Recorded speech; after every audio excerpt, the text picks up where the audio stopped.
After 20 years of blood, sweat, and grease spent restoring that 1969 cherry red Ford Mustang with my late wife, I walked into the garage to find nothing but an empty oil stain on the concrete. When I confronted my own son, he did not even look up from packing his designer suitcase. "I sold it," he said coldly. "Chloe wanted a VIP trip to Dubai for our anniversary. Get over it, old man. It was just a pile of rust taking up space." But the real shock came when my daughter-in-law smirked and revealed exactly how they managed to sell a car in my name. I just stood there and smiled, knowing what they did not. Before I tell you exactly how I ruined their lives and left them stranded in the desert, let me know where you are watching from in the comments below. Hit like and subscribe if you have ever had to teach a toxic family member a lesson they will never forget. My name is Dexter Rollins. I am 75 years old, a retired chief engineer, and a man who spent 4 decades building high-rises in the bitter cold winds of Chicago. I know how to build a strong foundation, and more importantly, I know exactly how to demolish a rotten one. I am an African-American man who fought tooth and nail for every single dime I ever earned. I did not inherit wealth. I built it with calloused hands, late nights, and a mind that never stopped calculating.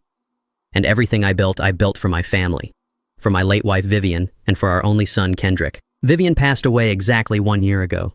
Losing her took a piece of my soul that I will never get back. But before the cancer took her, she left me with memories.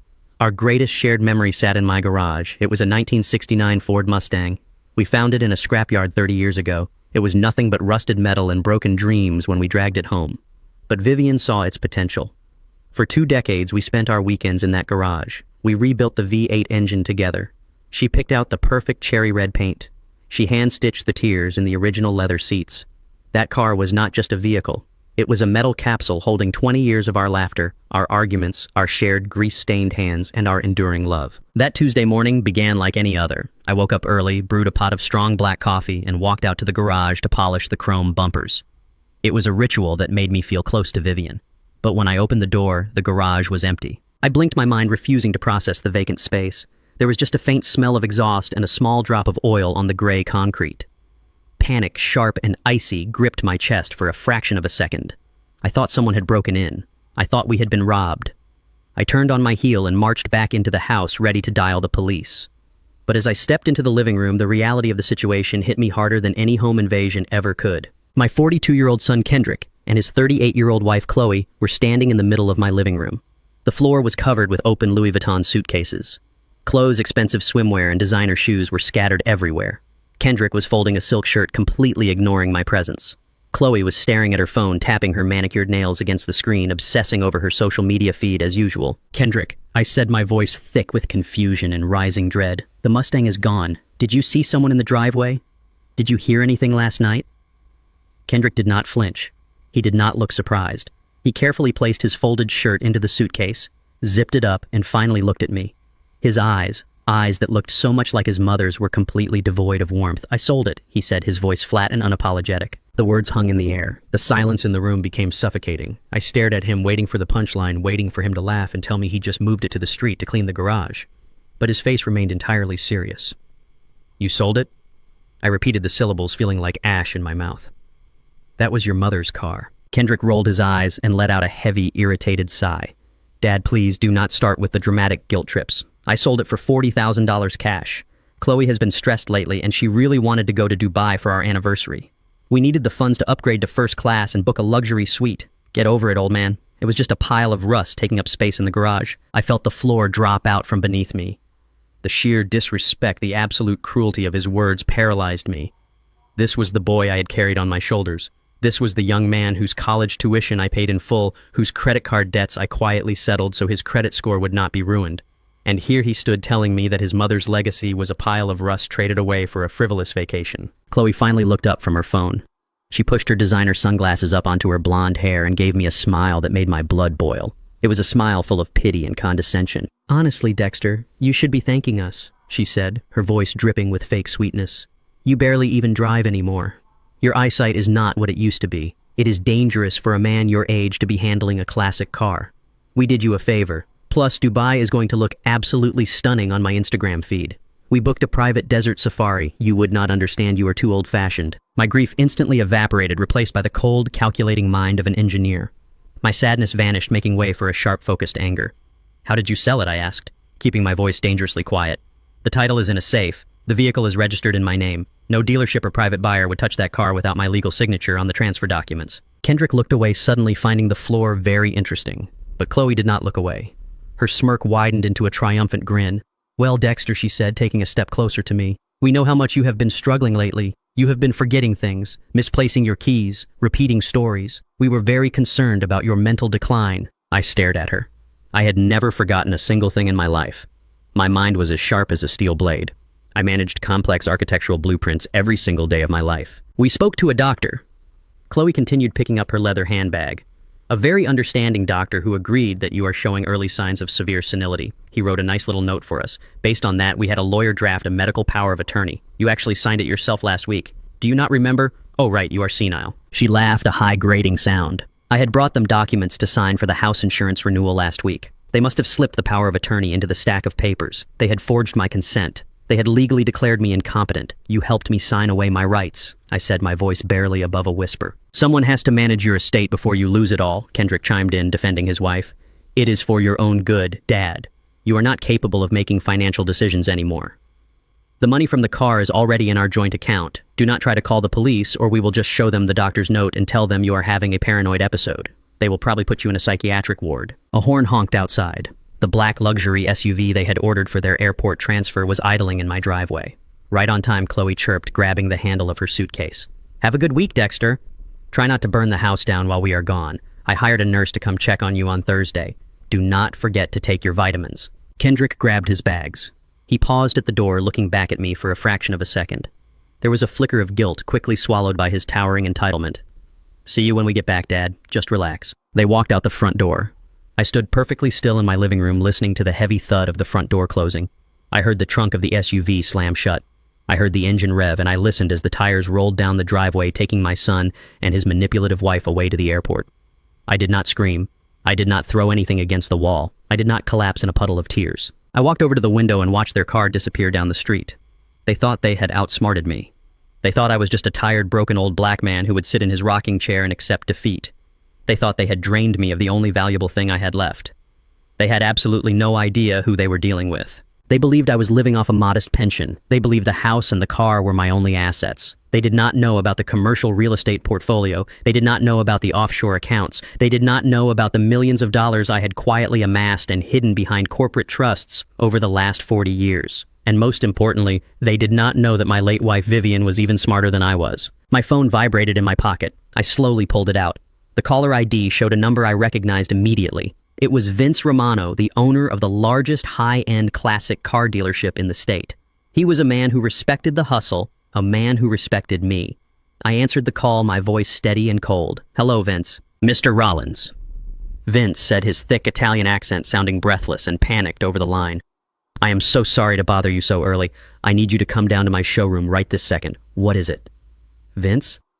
Did my son just sell you a red '69 Mustang?" "Yes, sir, he did," Vince replied, his voice dropping to a nervous whisper.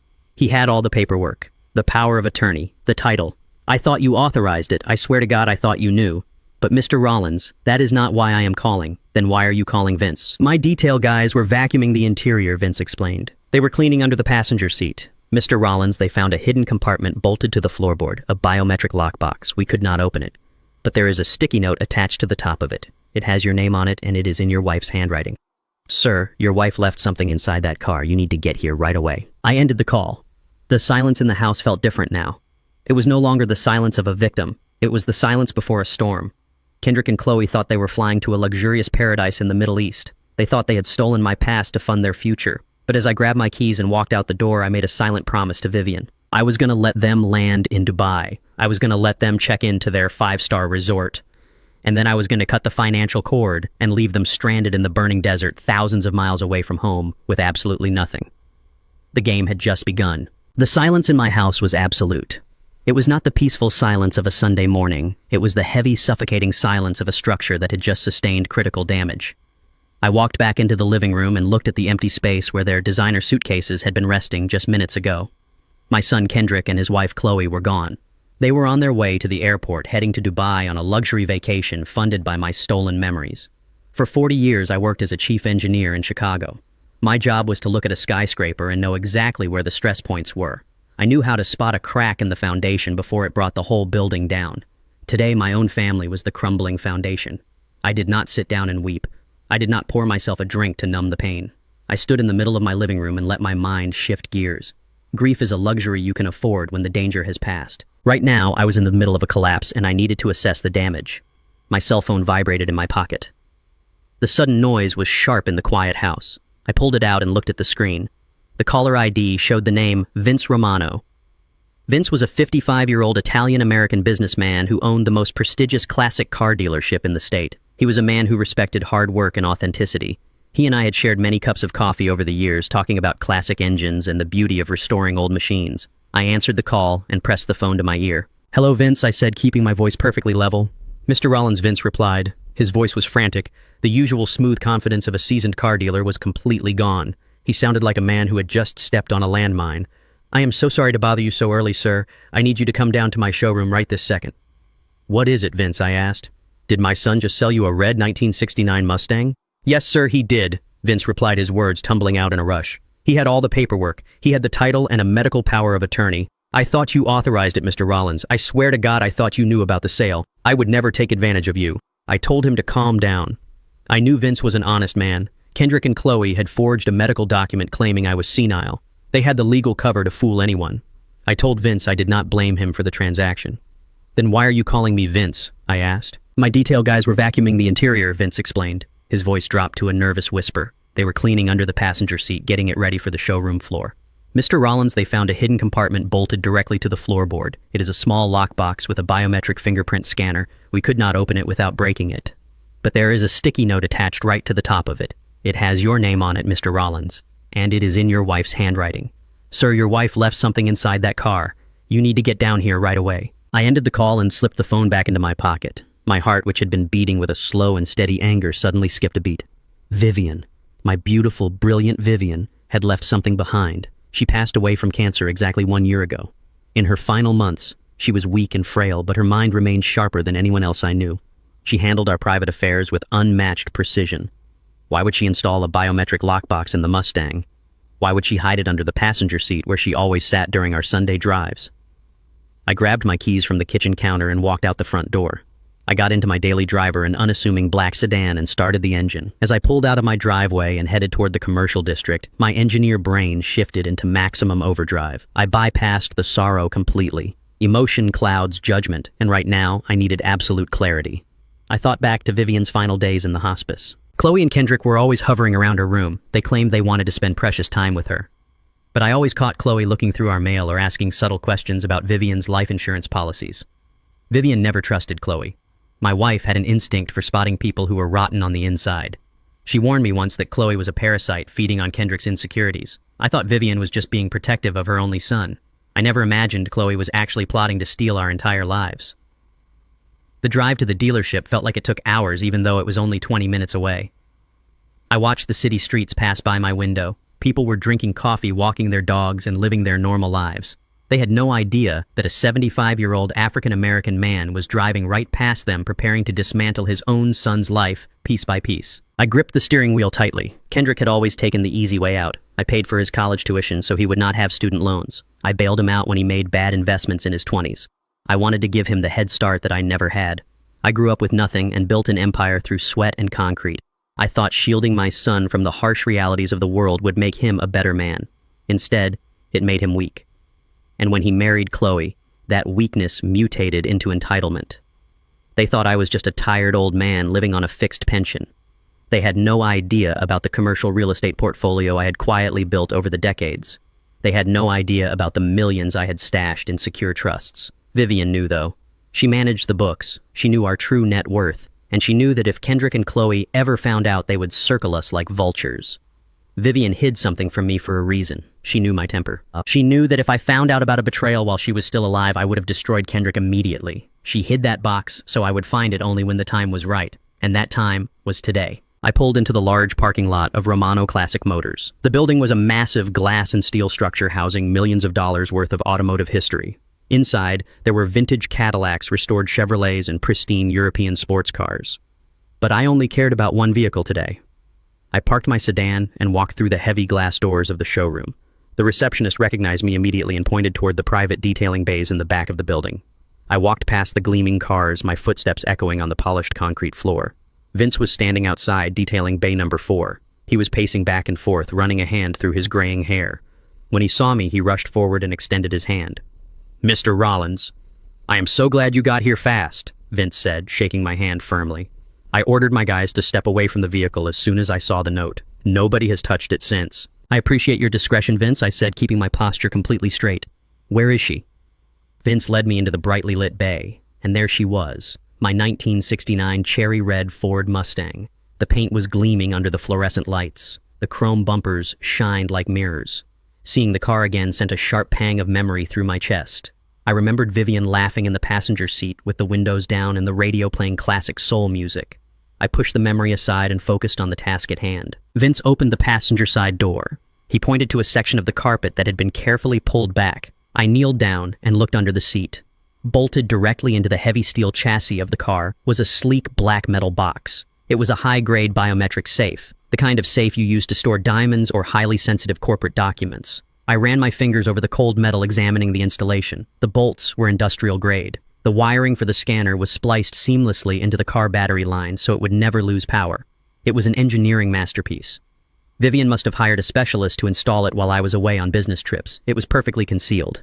If Kendrick had sold the car to a private street buyer, the new owner might have never found it. But Vince ran a high-end operation where his detailers cleaned every hidden inch of a vehicle with bright lights and heavy vacuums. Vivian must have known the safe would eventually be discovered if the car ever changed hands. She knew Kendrick was too lazy to search the car himself before selling it. He just wanted a quick payday for his fancy vacation. Stuck to the surface of the safe was a small yellow sticky note. The handwriting was unmistakable. It was Vivian's elegant cursive script. The ink was slightly faded, but the message was clear. The note simply read, "For Dexter, when the truth finally comes out." I stared at those words for a long time. When the truth finally comes out. She knew. Even in her final days fighting a terminal illness, my beautiful wife was 10 steps ahead of everyone else. She knew Chloe was manipulating our son. She knew they were going to come for our assets the moment she was gone. And she knew they would eventually target the Mustang because it was the easiest piece of property to liquidate quickly. She set a trap from beyond the grave, and my greedy son walked right into it. I took a deep breath and pressed my thumb against the biometric scanner. The machine beeped once and a small green light blinked. The heavy metal lid popped open with a soft click. Vince stood behind me completely silent, respecting the gravity of the moment. I reached inside the box. I did not find cash or jewelry. Instead, my fingers brushed against a small digital voice recorder and a thick leather-bound diary. It was Vivian's personal journal from her time in hospice care. I lifted the recorder out of the box. The plastic was cold against my palm. I knew that whatever was on this device was going to change my life forever. I knew it was going to sever the final bond between a father and his son. I stood up holding the recorder tightly. I looked at Vince. His eyes were full of sympathy and quiet understanding. "Vince," I said, my voice dangerously calm, "I need a private office for 10 minutes. And then I am going to need to look at that bill of sale my son signed, because whoever he thinks he is dealing with, he just made the biggest mistake of his miserable life." Vince Romano led me away from the bright lights of the detailing bay and into his private office at the back of the showroom. The walls were lined with framed photographs of vintage cars and old racing memorabilia. Vince closed the heavy wooden door behind us, cutting off the hum of the polishing machines and the chatter of his mechanics. The sudden quiet in the room was heavy. Vince gestured to his large mahogany desk, offered me a glass of water, and then quietly stepped out, closing the door softly. He was a man who understood that some storms need to be weathered alone. I stood in the center of the unfamiliar office, holding the small digital voice recorder and the worn leather-bound diary. My large calloused hands practically swallowed the fragile items. For 40 years, my hands had poured concrete, welded steel, and built structures designed to withstand the harshest Chicago winters. But holding these last remnants of my wife, Vivian, my hands felt entirely inadequate. I walked over to the leather chair behind the desk and sat down. I placed the digital recorder on the smooth wooden surface. Beside it, I laid the diary. The leather cover was soft, distressed at the edges from years of use. Vivian had always been a meticulous woman. While I built the buildings, she managed the foundation of our lives. She kept the books, tracked the offshore investments, and handled the commercial real estate portfolio that made us quietly wealthy. We never flaunted our $12 million net worth. We drove normal cars. We lived in a nice but unassuming neighborhood. We wanted our son Kendrick to learn the value of a dollar earned through honest sweat. We failed. I opened the diary. The pages were filled with Vivian's precise, elegant cursive handwriting. I recognized the ink. It was the blue pen she always kept on her nightstand during her final months in the hospice facility. As I read the entries, the air in the office seemed to grow colder. Vivian did not write about her pain or her fear of the cancer that was slowly taking her life. She wrote about her observations. She wrote about our son and his wife. The entry, dated 3 weeks before her passing, was a clinical assessment of a threat. Vivian wrote that Chloe was asking too many questions about the estate planning. She noted that Chloe had been caught snooping through the legal documents we kept in a locked filing cabinet at home. Vivian wrote that Kendrick was growing impatient. He was drowning in debt. She noticed his expensive watches, the designer bags Chloe flaunted, and she did the math. Vivian knew they were living far beyond the salary of a mid-level sales manager. She wrote Dexter, "If you are reading this, it means they have finally made their move. I tried to shield you from their true nature because I knew it would break your heart. But Chloe is a parasite, and Kendrick has allowed her to infect his soul. They are looking for the primary trust documents. I moved the assets behind a secondary corporate wall. They cannot access the main funds without your signature, but they will try to manipulate you. Listen to the tape." "I am so sorry, my love." I closed the diary. My chest felt incredibly tight. The air in the room felt thin. Vivian had spent her final days on Earth protecting me. While her body was failing, her mind was actively building barricades to secure our legacy against our own flesh and blood. I looked at the small black digital recorder resting on the desk. I knew that pressing the play button would fundamentally alter the rest of my life. It would erase the boy I raised and replace him with a stranger. I took a deep breath, filling my lungs, and pressed play. The speaker crackled with a soft hiss of static. Then the rhythmic, steady beeping of a hospital heart monitor filled the quiet office. I closed my eyes. I was instantly transported back to that sterile hospice room. I could smell the sharp scent of antiseptic and the faint floral perfume Vivian always wore. I could see her frail body resting under the thin white blankets. Then a voice cut through the static. It was Chloe. But it was not the sickly sweet, high-pitched voice she used around me at family dinners. The tone was completely different. It was guttural, harsh, and dripping with venom. "Listen to me, you stubborn old hag," Chloe hissed on the recording. The sound of rustling paper followed. "I have the trust transfer documents right here. The lawyer says all we need is your signature while you are still lucid. Sign the paper, Vivian." I heard Vivian's breathing. It was shallow and labored. Her voice when she spoke was barely a whisper, but the defiance in it was unmistakable. "I will never give you control of my husband's money," Vivian whispered. "You will drain him dry." A sharp, aggressive laugh erupted from Chloe. "Your husband is a dinosaur, Vivian. He belongs in a nursing home. Kendrick and I have real plans. We have a lifestyle to maintain. If you do not sign this document right now, I am going to walk out into that hallway, find the attending nurse, and tell her you are refusing your pain medication. I will tell them you want to go natural. I will make sure Kendrick agrees with me. We are your medical proxies right now while Dexter is out of town. We will cut off your morphine, Vivian. You will feel every single cancer cell eating your bones until you finally die." My blood turned to absolute ice. My heart, which had been breaking just moments before, simply stopped mourning. The grief evaporated instantly, incinerated by a white-hot, blinding rage. This woman, this intruder who slept in my son's bed, had threatened to torture my dying wife. She had threatened to take away the only mercy Vivian had left in her final days. I waited for the next voice on the tape. I waited for my son. I waited for Kendrick to storm into the room to pull his wife away from his mother's deathbed, to scream at her to protect the woman who gave him life. I waited for the boy I raised to be a man. The door clicked open on the recording. Footsteps approached the bed. "Kendrick," Chloe said, her voice dropping the venom and adopting a manipulative whine. "Your mother is being difficult. She will not sign the papers. We need that money to cover the margin calls on the penthouse. Tell her to sign it." I held my breath. The silence on the tape felt like a physical weight pressing down on my shoulders. Then Kendrick spoke. His voice was calm. It was not angry. It was not conflicted. It was completely, chillingly indifferent. "Just sign it, Mom," Kendrick said. The words were flat, devoid of any emotional connection. "We really need the liquidity right now. Do not make this harder than it has to be. Your money is basically mine anyway. Just give it to us early so we do not have to deal with probate court when you are gone." There was no outrage. There was no defense of his mother. Kendrick was completely complicit. He was standing in a hospice room watching his wife threaten to withhold pain medication from his dying mother, and his only concern was avoiding probate court so he could get his hands on the cash. The recording captured Vivian's weak, rattling breath. "You are no son of mine," she whispered. The tape clicked and went dead. I sat in the heavy leather chair for a long, immeasurable amount of time.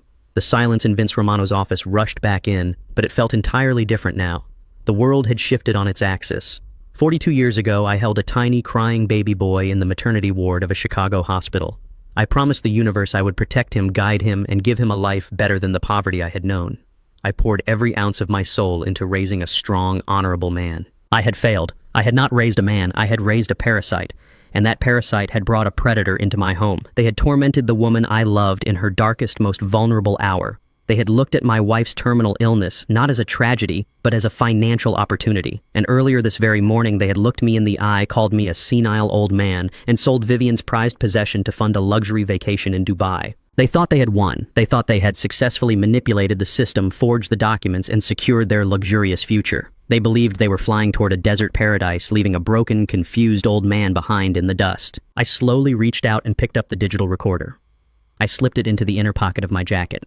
I picked up Vivian's diary and held it against my chest for a brief moment, making a silent vow to the woman who had fought for me until her last breath. The sorrow was completely gone. In its place was a cold, engineered precision. I spent my entire career designing structural frameworks that could withstand immense pressure. I knew how to build, but more importantly, I knew the exact mathematical formula required to bring a massive structure crashing to the ground. I knew exactly which support beams to kick out. I knew exactly which load-bearing walls to detonate. Kendrick and Chloe had built their entire lavish lifestyle on a foundation of lies, stolen credit, and my unspoken financial backing. I owned the penthouse they lived in. I guaranteed the platinum credit cards they were using to drink champagne in first class. I controlled the very ground they walked on. I stood up from the desk. I did not feel 75 years old. I felt like a force of nature. I smoothed the lapels of my jacket, my mind already calculating the sequence of events. I was not going to call the police right now. An arrest at a local precinct was too good for them. It was too easy. I walked to the office door and opened it, stepping back out into the bright, polished showroom. Vince Romano looked up from his clipboard, his eyes scanning my face for a reaction. He was expecting to see a shattered, weeping old man. Instead, he saw the chief engineer. "Vince," I said, my voice echoing slightly off the high ceilings of the dealership. "I need to make a phone call to my legal team. And then you and I are going to do some paperwork. Keep the car in the back. Nobody touches it." "Yes, sir," Vince replied, immediately sensing the absolute authority in my tone. I walked out the glass doors into the bright morning sun. Kendrick and Chloe were currently 30,000 feet in the air, flying toward the Middle East. They were dreaming of 5-star hotels, private safaris, and endless luxury. I pulled my phone from my pocket and dialed the private number for my wealth management attorneys. It was time to cut the support cables. It was time to let gravity do its work. They wanted a trip to Dubai. I was going to make sure it was a trip they would never, ever forget. I stepped out of the small private office and back into the brightly lit showroom of Romano Classic Motors. The heavy wooden door closed behind me with a solid thud that echoed across the polished concrete floor. The scent of car wax and expensive leather filled the air, but I barely noticed it. My mind was still processing the horrific audio recording I had just listened to. I could still hear the sound of Chloe threatening my dying wife. I could still hear the cold indifference in my son Kendrick's voice. The grief that had been a constant companion for the past year was completely gone. In its place was a sharp, calculating focus. I was no longer a grieving widower. I was an engineer looking at a structure that needed to be systematically dismantled. Vince Romano was waiting for me near the front reception desk. He was a seasoned businessman who had seen a lot of things in his life, but right now he looked nervous. He saw the change in my posture. He saw the coldness in my eyes. He did not ask what was on the tape. He simply stood there, waiting for my instructions. "Vince," I said, keeping my voice low and steady, "I need to see the paperwork. I need to see every single document my son gave you when he sold you my car." Vince swallowed hard and nodded. "Right this way, Mr. Rollins." He led me behind the reception counter and into his main administrative office. He unlocked a heavy metal filing cabinet and pulled out a thick manila folder. He placed it on the wide glass desk in front of me. I opened the folder and spread the documents out under the bright desk lamp. I have spent my entire life analyzing architectural blueprints, looking for minute errors that could compromise a building. I applied that same intense scrutiny to the papers in front of me. There was the standard bill of sale. There was the transfer of title. And there it was. The document they had used to bypass my authority, a medical power of attorney. I picked up the power of attorney and held it close to the light. It was printed on official-looking legal paper. It stated that due to severe cognitive decline and early-onset dementia, I, Dexter Rollins, was no longer capable of making financial or legal decisions. It designated Kendrick as my sole legal proxy. Attached to it was a letter supposedly written by a doctor confirming my mental deterioration. I read the doctor's name. It was a clinic located in a shady part of town known for providing whatever paperwork you needed as long as you had enough cash. Then I looked at the signatures. I looked at the signature on the bill of sale and the signature transferring the title. They had not just used the power of attorney to force the sale, they had actually tried to forge my signature on the title transfer to make the transaction look cleaner to the Department of Motor Vehicles. I stared at the ink. It was a sloppy, hasty forgery. They had tried to mimic the sharp, aggressive loops of my handwriting, but the pressure was all wrong. The pen strokes were hesitant and weak. It lacked the steady, confident flow of a man who had signed off on multi-million-dollar construction contracts for 40 years. I knew immediately who wrote it. Kendrick was too lazy to practice a forgery. Chloe, on the other hand, always thought she was smarter than everyone else in the room. I could see her handwriting bleeding through the fake signature. The way the letters curved at the end was exactly how she wrote her name on the arrogant holiday cards she sent out every year. "Look at this, Vince," I said, pointing a calloused finger at the signature line on the vehicle title. "Look at the pressure of the pen. Look at how the ink pools at the bottom of the letters. That is hesitation. That is the hand of someone trying to copy a signature they do not understand." Vince leaned in closer, putting on his reading glasses. His face turned pale as he examined the ink. "Now look at this," I continued, sliding the medical power of attorney toward him. "Look at the notary stamp at the bottom of the page. The seal is supposed to authenticate the document and prove that I was physically present when this was signed. But look at the expiration date on the stamp. It is completely blurred. And the registration number of the notary public is missing 2 digits. This is a fake stamp, Vince. They bought a counterfeit notary seal online to make this look legitimate." Vince took a step back from the desk. His hands started to shake. The color completely drained from his face as the reality of the situation crashed down on him. He was a legitimate business owner with a pristine reputation in the classic car community. He realized in that exact moment that he had just facilitated a massive felony. "Mr. Rollins." Vince stammered, his voice rising in panic. "I swear to you I did not know. The paperwork looked completely standard when they brought it in. Your son was dressed in a sharp suit. His wife was carrying a designer bag. They spoke so confidently. They said you were moving into an assisted living facility and needed the cash to cover the medical expenses. I thought I was helping your family out by taking the car off your hands quickly. Oh my God, Mr. Rollins, I just bought a stolen car. I just processed a fraudulent title. The authorities are going to shut down my dealership. I could lose my business license. I could go to prison for receiving stolen property." Vince began to pace around the small office, his breathing becoming shallow and rapid. He was terrified, and he had every right to be.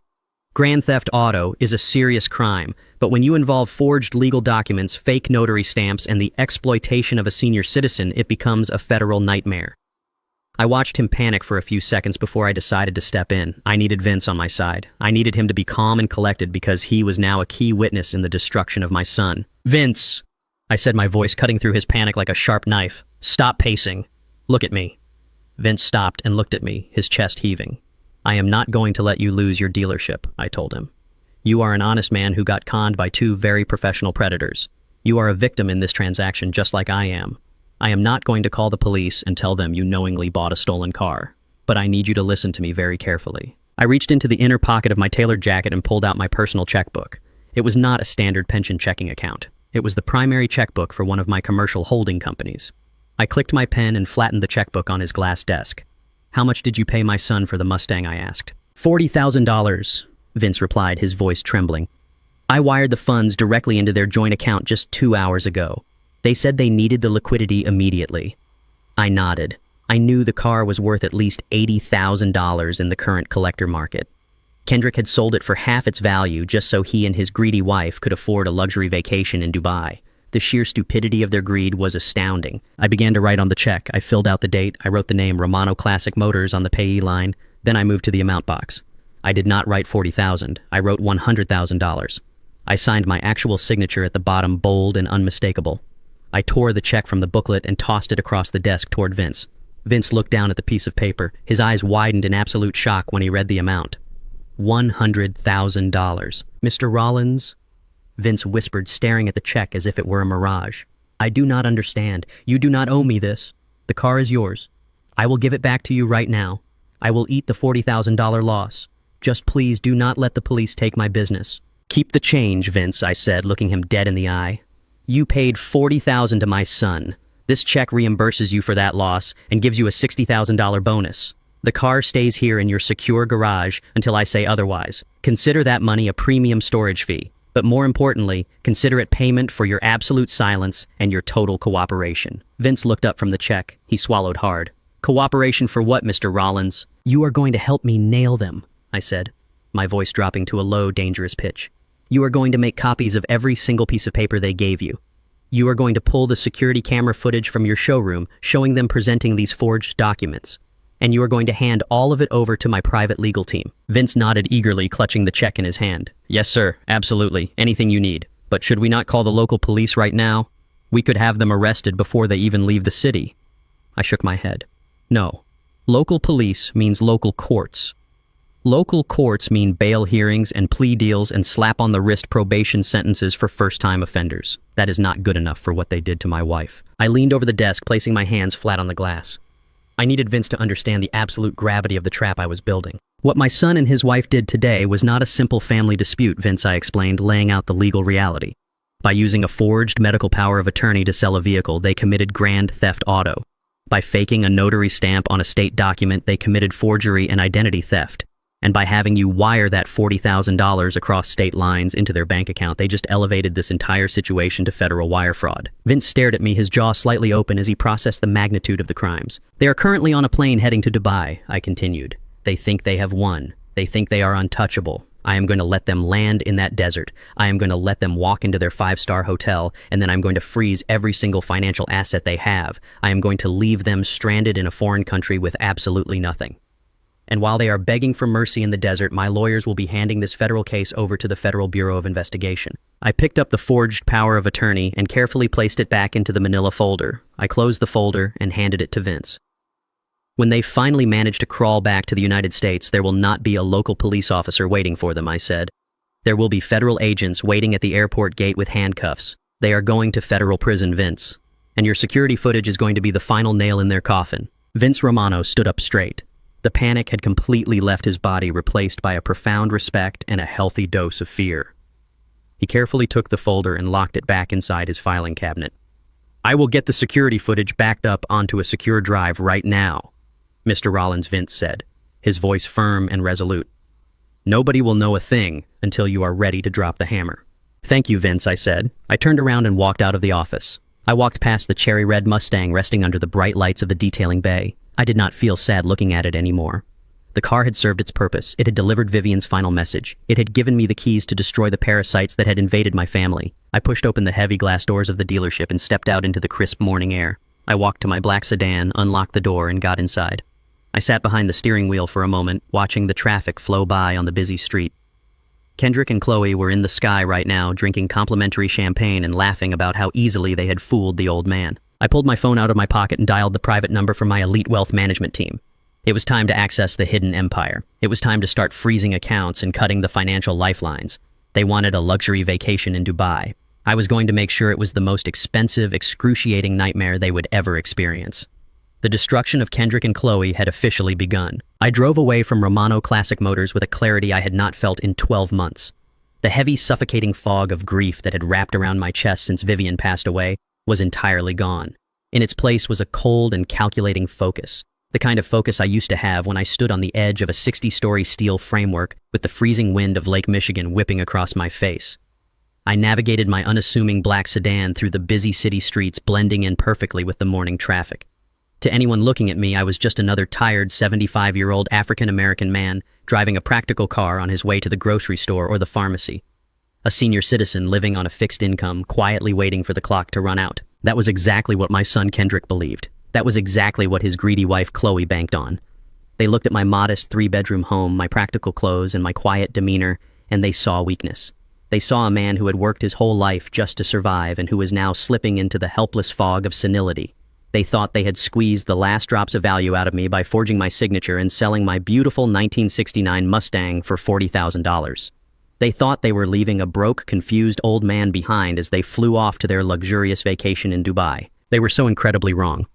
I pulled into my driveway and parked the sedan.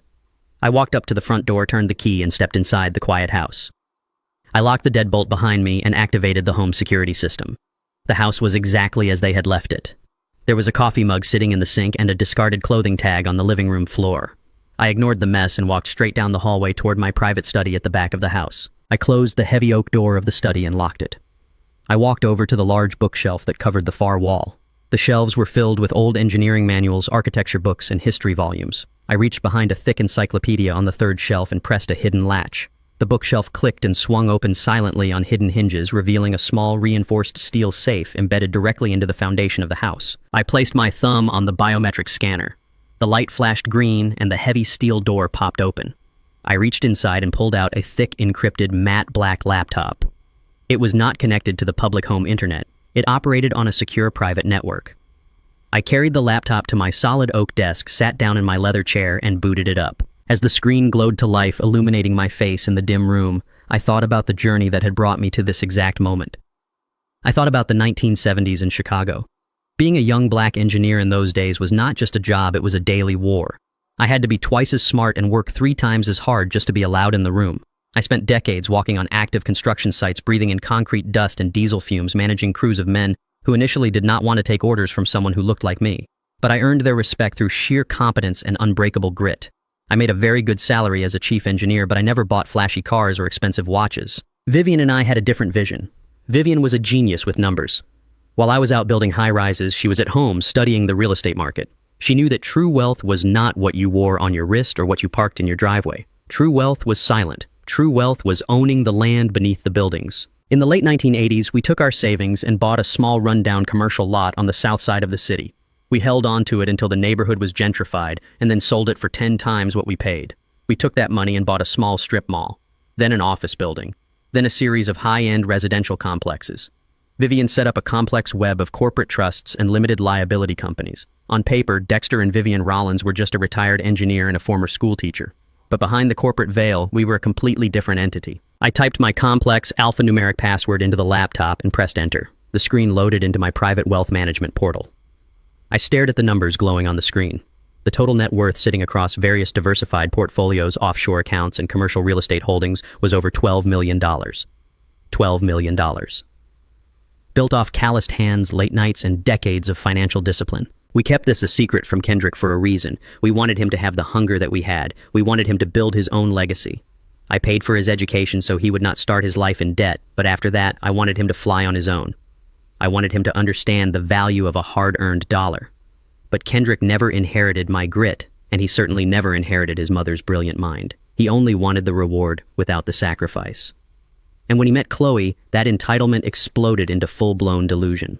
Chloe was a woman who lived for the perception of wealth. She cared only about designer labels, expensive vacations, and impressing strangers on the internet. She fed Kendrick's insecurities, telling him he deserved a life of luxury right now. I clicked the mouse and opened the specific file detailing my residential holdings. My eyes scanned down the list of properties owned by my primary holding company, Vanguard Horizon Investments. I stopped at a familiar address located in the upscale downtown financial district. It was a luxury high-rise building with floor-to-ceiling windows, private elevators, and a rooftop garden. I clicked on unit number 4200, the penthouse suite. Kendrick and Chloe lived in that exact penthouse. They paid $8,000 a month in rent, and they constantly bragged to their friends about their sophisticated urban lifestyle. Kendrick thought he had negotiated a brilliant lease agreement with a faceless corporate management company. He thought he had secured his dream home entirely on his own merit. He had no idea that I was the sole owner of Vanguard Horizon Investments. I owned the very floor he walked on. I owned the roof over his head. When his rental application originally crossed the desk of my property manager 2 years ago, Kendrick's credit was absolute garbage. He was drowning in hidden debts, trying to keep up with Chloe's spending habits. Any normal landlord would have thrown his application straight into the trash. But I intervened in secret. I instructed my property manager to approve the lease. I subsidized their rent from the shadows, allowing them to live in luxury because I still foolishly believed I could quietly protect my son while he found his footing. I clicked another tab on my laptop, opening the banking portal. I navigated to a specific set of platinum credit card accounts.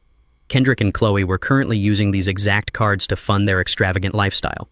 They used them to buy their designer clothes, their expensive dinners, and their first-class flight upgrades to Dubai.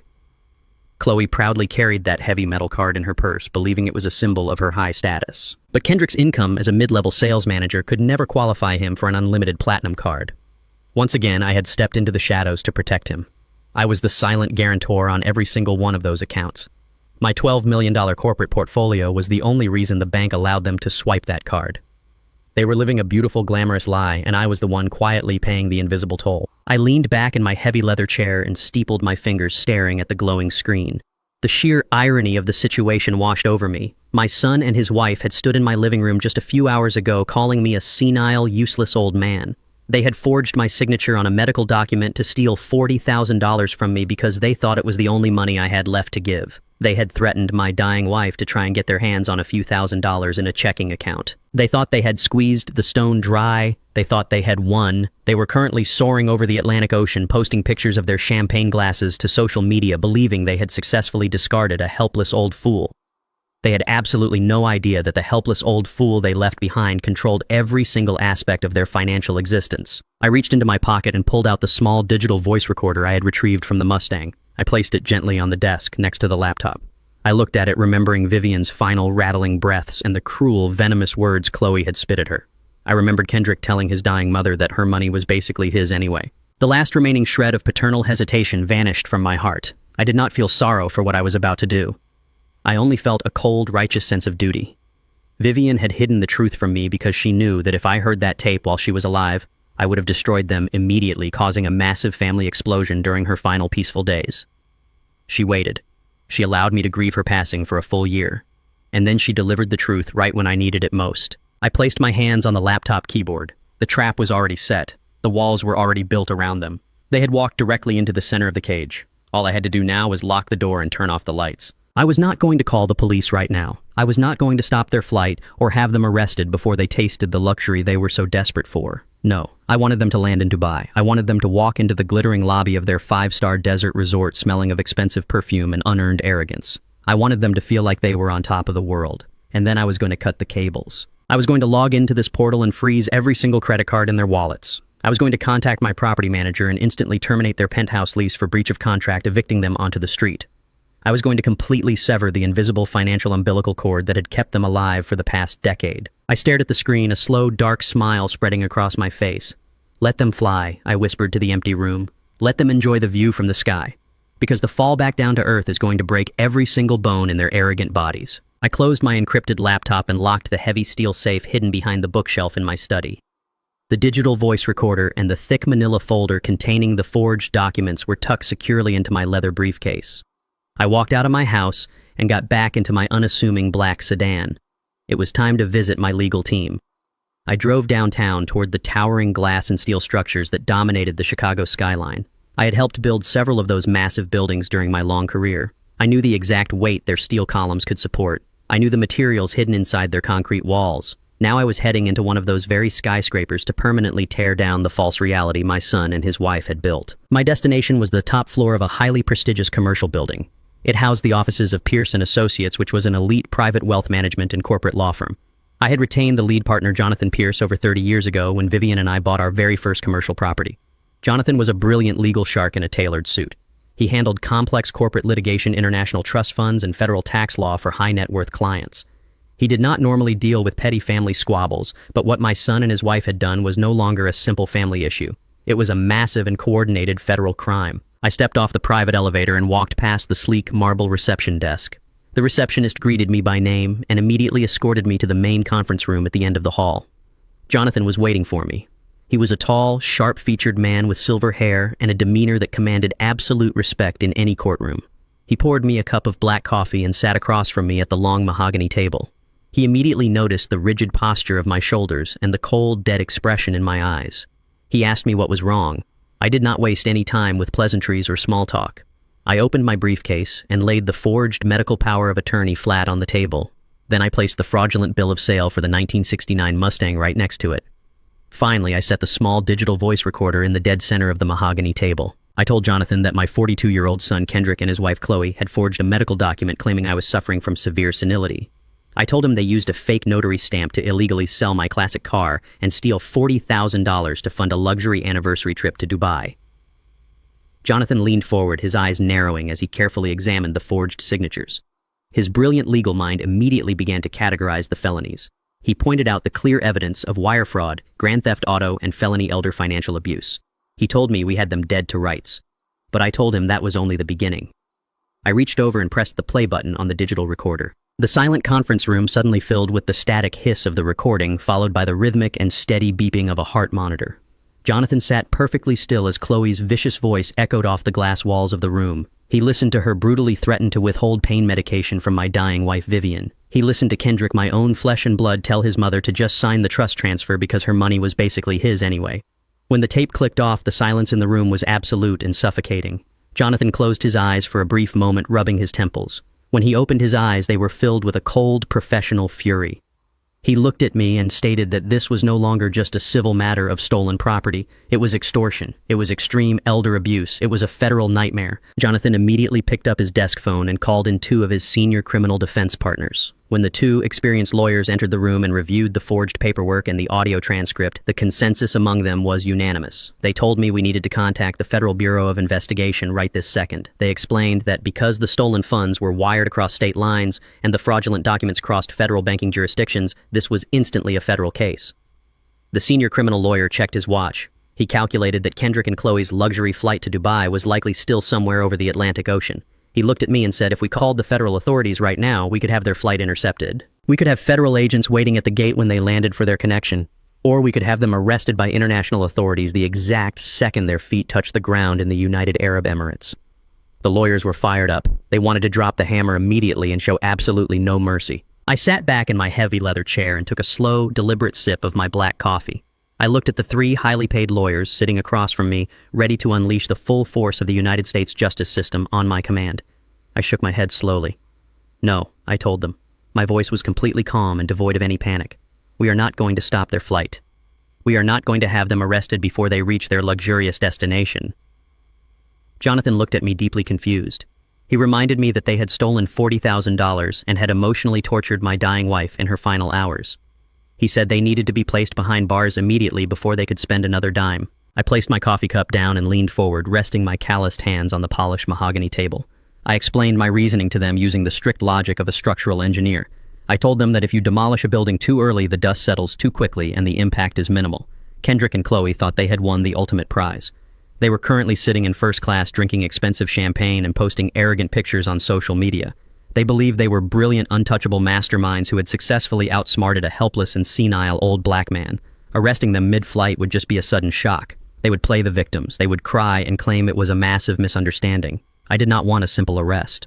I wanted total and complete psychological destruction. I looked Jonathan directly in the eyes. Let them land in Dubai, I said. Let them step off that plane and check into their 5-star luxury desert resort. Let them taste heaven before I drag them down to hell. I want them to feel the absolute peak of arrogance and entitlement before we pull the entire rug out from under them. I want them to realize they are stranded in a foreign desert, completely stripped of their wealth, their power, and their freedom. Jonathan slowly nodded his head. A dark understanding settled over his features. He understood exactly what I was doing.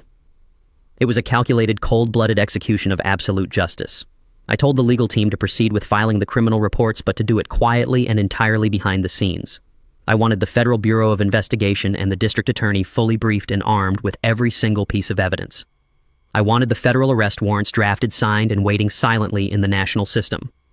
But the warrants were not to be executed in Dubai. They were to be held like a loaded steel spring waiting for the exact moment Kendrick and Chloe returned to American soil. The lawyers immediately went to work. For the next 3 hours, I sat in that conference room as Jonathan and his team drafted the most meticulous and devastating legal complaints I had ever seen. They compiled the forged medical power of attorney, the fake notary stamp, the fraudulent bill of sale, and a certified legal transcript of the hospice audio recording. They contacted a highly specialized unit within the federal authorities that dealt specifically with wire fraud and the exploitation of vulnerable seniors. Because of Jonathan's elite connections in the city, he was able to secure a private meeting with a federal prosecutor that very afternoon. The federal prosecutor was a no-nonsense woman who reviewed the evidence with ruthless efficiency. When she heard the audio recording of Chloe threatening my dying wife, her professional demeanor shifted into deep personal disgust. She assured my legal team that this case would be expedited to the top of her desk. She confirmed that federal arrest warrants for Kendrick Rollins and Chloe Rollins would be officially issued and entered into the National Fugitive Database by sunset. The severe charges would include aggravated identity theft, federal wire fraud, criminal extortion, and felony elder abuse. The trap was now officially armed. The steel jaws of the federal justice system were locked wide open, just waiting for my son and his wife to step inside. I left the law firm as the sun began to set over the sprawling city of Chicago. The evening sky was painted in deep shades of orange and purple, reflecting off the endless glass skyscrapers I had spent my life building. I got back into my black sedan and looked at the digital clock on my dashboard. Kendrick and Chloe would be landing in Dubai very soon. They would be walking off their luxury flight, breathing in the warm desert air, feeling like absolute royalty. They had no idea that they were now officially federal fugitives. They had no idea that while they were flying thousands of miles away, dreaming of endless wealth, I had spent the entire day quietly dismantling every single financial safety net they had ever known. The blueprint for their destruction was complete and flawless. Now all I had to do was execute the final demolition. The drive back to my house from the law firm was quiet. The evening traffic of Chicago flowed around me like a river of steel and glass, but my mind was entirely focused on the digital architecture of my son's life. I had spent my entire career erecting massive structures. I knew how to build things that would last for generations. But every engineer also knows how to perform a controlled demolition. You do not just blow up a building blindly. You study the load-bearing walls, you cut off the utilities, you weaken the foundation, and then you press the detonator. Kendrick and Chloe were currently flying 7,000 miles away from home, suspended in a steel tube high above the Atlantic Ocean. They were completely unreachable and completely vulnerable. It was the perfect time to drop the financial guillotine. I parked my unassuming black sedan in the driveway and walked back into my empty house. The silence greeted me again, but this time it did not feel like a void. It felt like a blank canvas. I walked straight into my study, locked the heavy oak door, and opened the hidden steel safe behind the bookshelf. I pulled out my encrypted laptop and set it on the solid wooden desk. The glowing screen illuminated my face in the dim room. Before I logged into my private wealth management portal, I decided to check something else. I opened a web browser and navigated to Chloe's public social media page. I knew exactly what I was going to find, but seeing it still made my jaw clench. There was a new picture posted just an hour before their flight took off. It was a selfie of Kendrick and Chloe sitting in the oversized plush seats of a first-class airline cabin. Chloe was holding up a crystal flute filled with expensive champagne. She was wearing oversized designer sunglasses inside the airplane and a smug, entitled smile on her face. Kendrick was leaning in next to her wearing a tailored jacket that I had unknowingly paid for. The caption underneath the photo was a masterclass in arrogance. It read, "Leaving the dead weight and all the rust in the past. Off to our Dubai paradise for a VIP anniversary. Upgrades all the way because we deserve the best." I stared at the words, "leaving the dead weight in the past." They were talking about me. They were talking about the classic Mustang they had stolen from my garage. They were talking about the mother who had birthed him and the father who had sheltered him from every storm. They truly believed they had successfully discarded me like a piece of trash. I did not feel a single ounce of sadness looking at that photograph. I only felt the cold, calculated precision of an executioner. They wanted to live in the clouds. I was about to remove the ground from beneath their feet. I closed the social media tab and opened my secure banking portal. I typed in my complex passwords and bypassed the security protocols. The screen loaded, displaying the massive network of trusts, limited liability companies, and holding accounts that Vivian and I had built over 40 years. I navigated to the personal credit division. I pulled up the primary platinum credit card accounts. These were the heavy metal cards that Chloe loved to slam down on restaurant tables to impress her shallow friends. These were the cards with virtually no spending limits. I looked at the pending transactions. There was a charge for $4,000 to the airline for their first-class upgrades. There was a charge for $800 for a luxury car service to the airport. There was a pending authorization for $15,000 to a 5-star desert resort in the United Arab Emirates. They were spending the money they got from selling my car, but they were routing everything through these platinum cards to gather reward points and maintain their wealthy facade. They thought those cards belonged to them because their names were printed on the front. They had completely forgotten, or perhaps they never fully understood, that my primary holding company was the absolute guarantor on every single account. They were authorized users on my empire. I moved my mouse over the master control settings for the credit accounts. I did not just lower their spending limits. That would give them a warning. I did not just pause the accounts. That could be reversed with a phone call to customer service. I selected every single card attached to Kendrick and Chloe. I clicked the option to report the accounts as compromised by severe fraud. I instructed the system to permanently freeze the lines of credit and block all international transactions immediately. I clicked confirm. The screen refreshed. The available balances on all their cards dropped to absolute zero. The first cable had been cut. Their endless supply of magical money was gone. When they tried to buy a drink on their layover or pay for a taxi in Dubai, those heavy metal cards would be nothing more than useless pieces of plastic. But I was not done. A controlled demolition requires multiple points of failure. I picked up my cell phone and dialed the direct number for my lead property manager. He was a ruthless, efficient man who managed my entire portfolio of luxury residential high-rises downtown. He answered on the second ring. "Good evening, Mr. Rollins," the property manager said, his voice respectful and alert. "What can I do for you tonight, sir?" "I need you to pull the lease agreement for Unit 4200, I told him, keeping my voice steady and devoid of emotion. "The penthouse suite." He tapped on his keyboard for a few seconds. "I have it right here, sir. The tenants are Kendrick and Chloe Rollins. We have them listed under your special corporate subsidy program.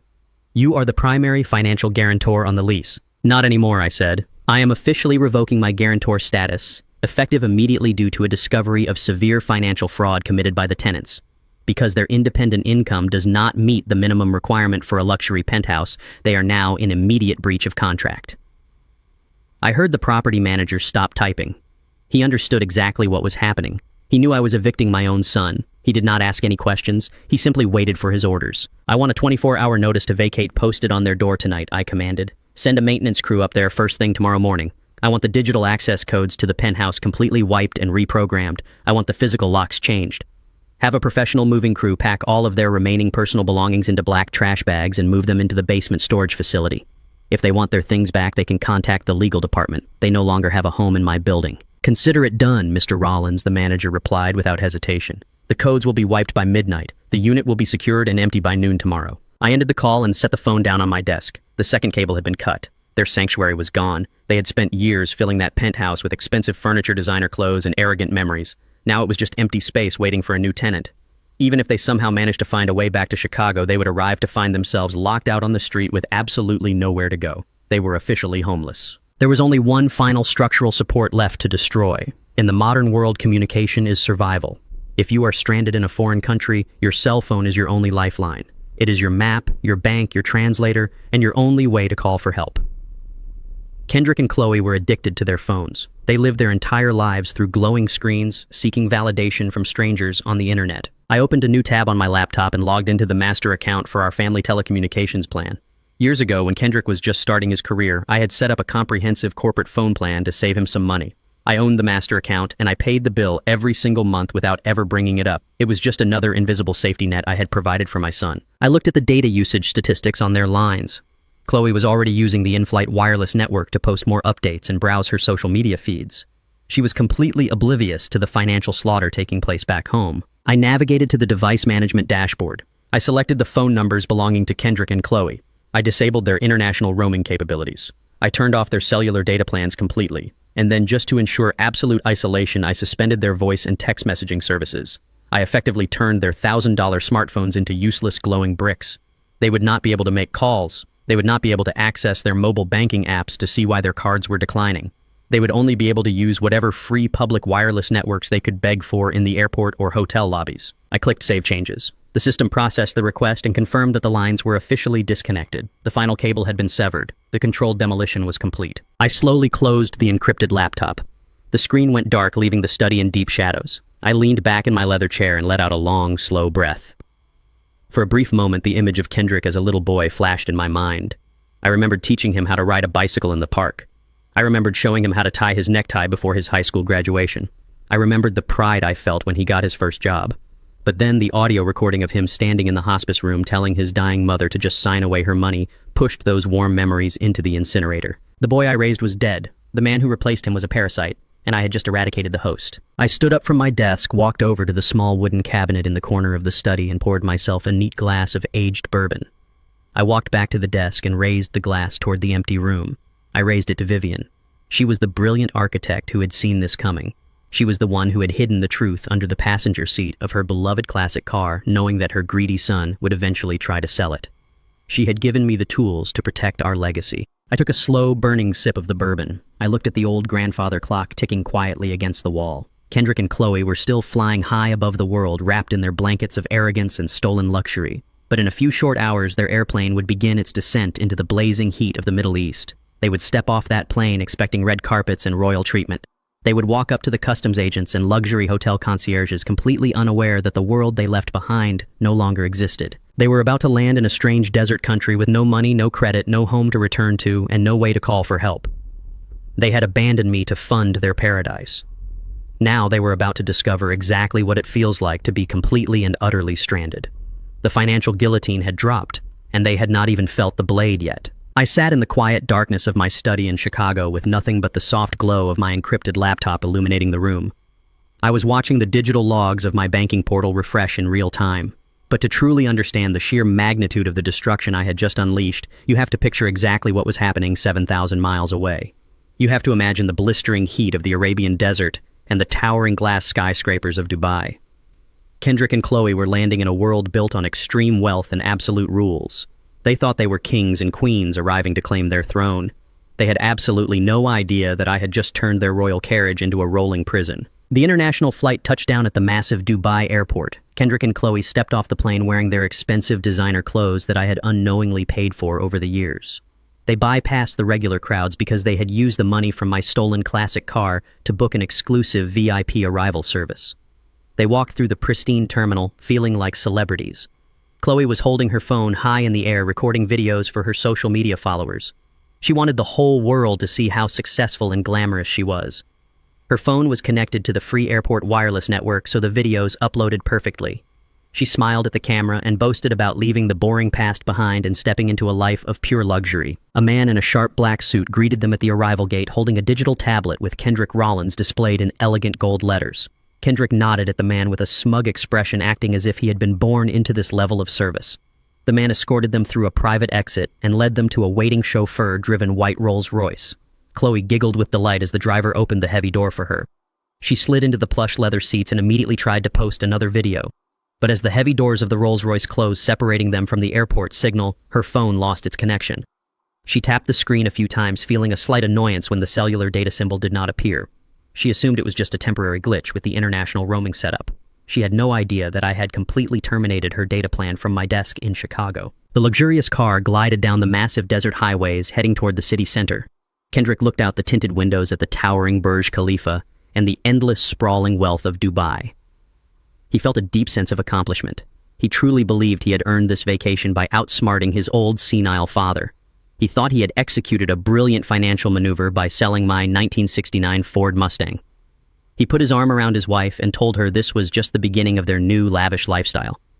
They were completely disconnected from the outside world, but the sheer comfort of the Rolls-Royce kept them blinded to the danger gathering around them. The car finally pulled up to the entrance of an ultra-luxury 5-star resort.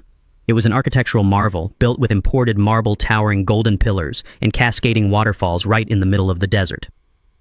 4 porters rushed forward to open the car doors and collect their matching Louis Vuitton luggage. Kendrick stepped out of the car, adjusting his tailored jacket. He handed the driver a small cash tip, feeling like a billionaire. They walked through the massive glass doors and into the breathtaking hotel lobby. The air was cool and smelled of rich spices and expensive flowers. A polite receptionist wearing an immaculate uniform greeted them at the front desk. She welcomed them to the resort and thanked them for choosing the Royal Desert Suite for their anniversary. Kendrick leaned against the marble counter with a casual, arrogant posture. The receptionist typed on her computer and politely informed them that she needed a credit card to keep on file. She explained that it was a standard procedure for all high-end suites and that she would need to place a temporary hold of $15,000 for the room and any incidental expenses during their stay. Kendrick did not even blink at the amount. He reached into his designer wallet and pulled out the heavy metal platinum credit card. It was the card that had funded his entire fake lifestyle for the past 5 years. It was the card that I personally guaranteed with my commercial real estate empire. He placed the metal card onto the marble counter with a loud, satisfying clink. He told the receptionist to put all the charges on that account and to make sure a bottle of vintage champagne was sent to their room immediately. The receptionist smiled warmly and inserted the heavy metal card into the card reader. She waited for the system to process the transaction. A few seconds passed. The machine let out a sharp, low beep. The receptionist looked at her computer screen and a small frown briefly crossed her face. She quickly composed herself and looked back at Kendrick. She apologized softly and told him that the card had been declined. Kendrick let out a short, condescending laugh. He told the receptionist that her machine must be broken. He explained that it was an unlimited platinum account and that there must just be a simple security flag because he was traveling internationally. He told her to run it again and push it through. The receptionist maintained her professional smile and tried the transaction a second time. She manually typed in the numbers and waited. The machine beeped again.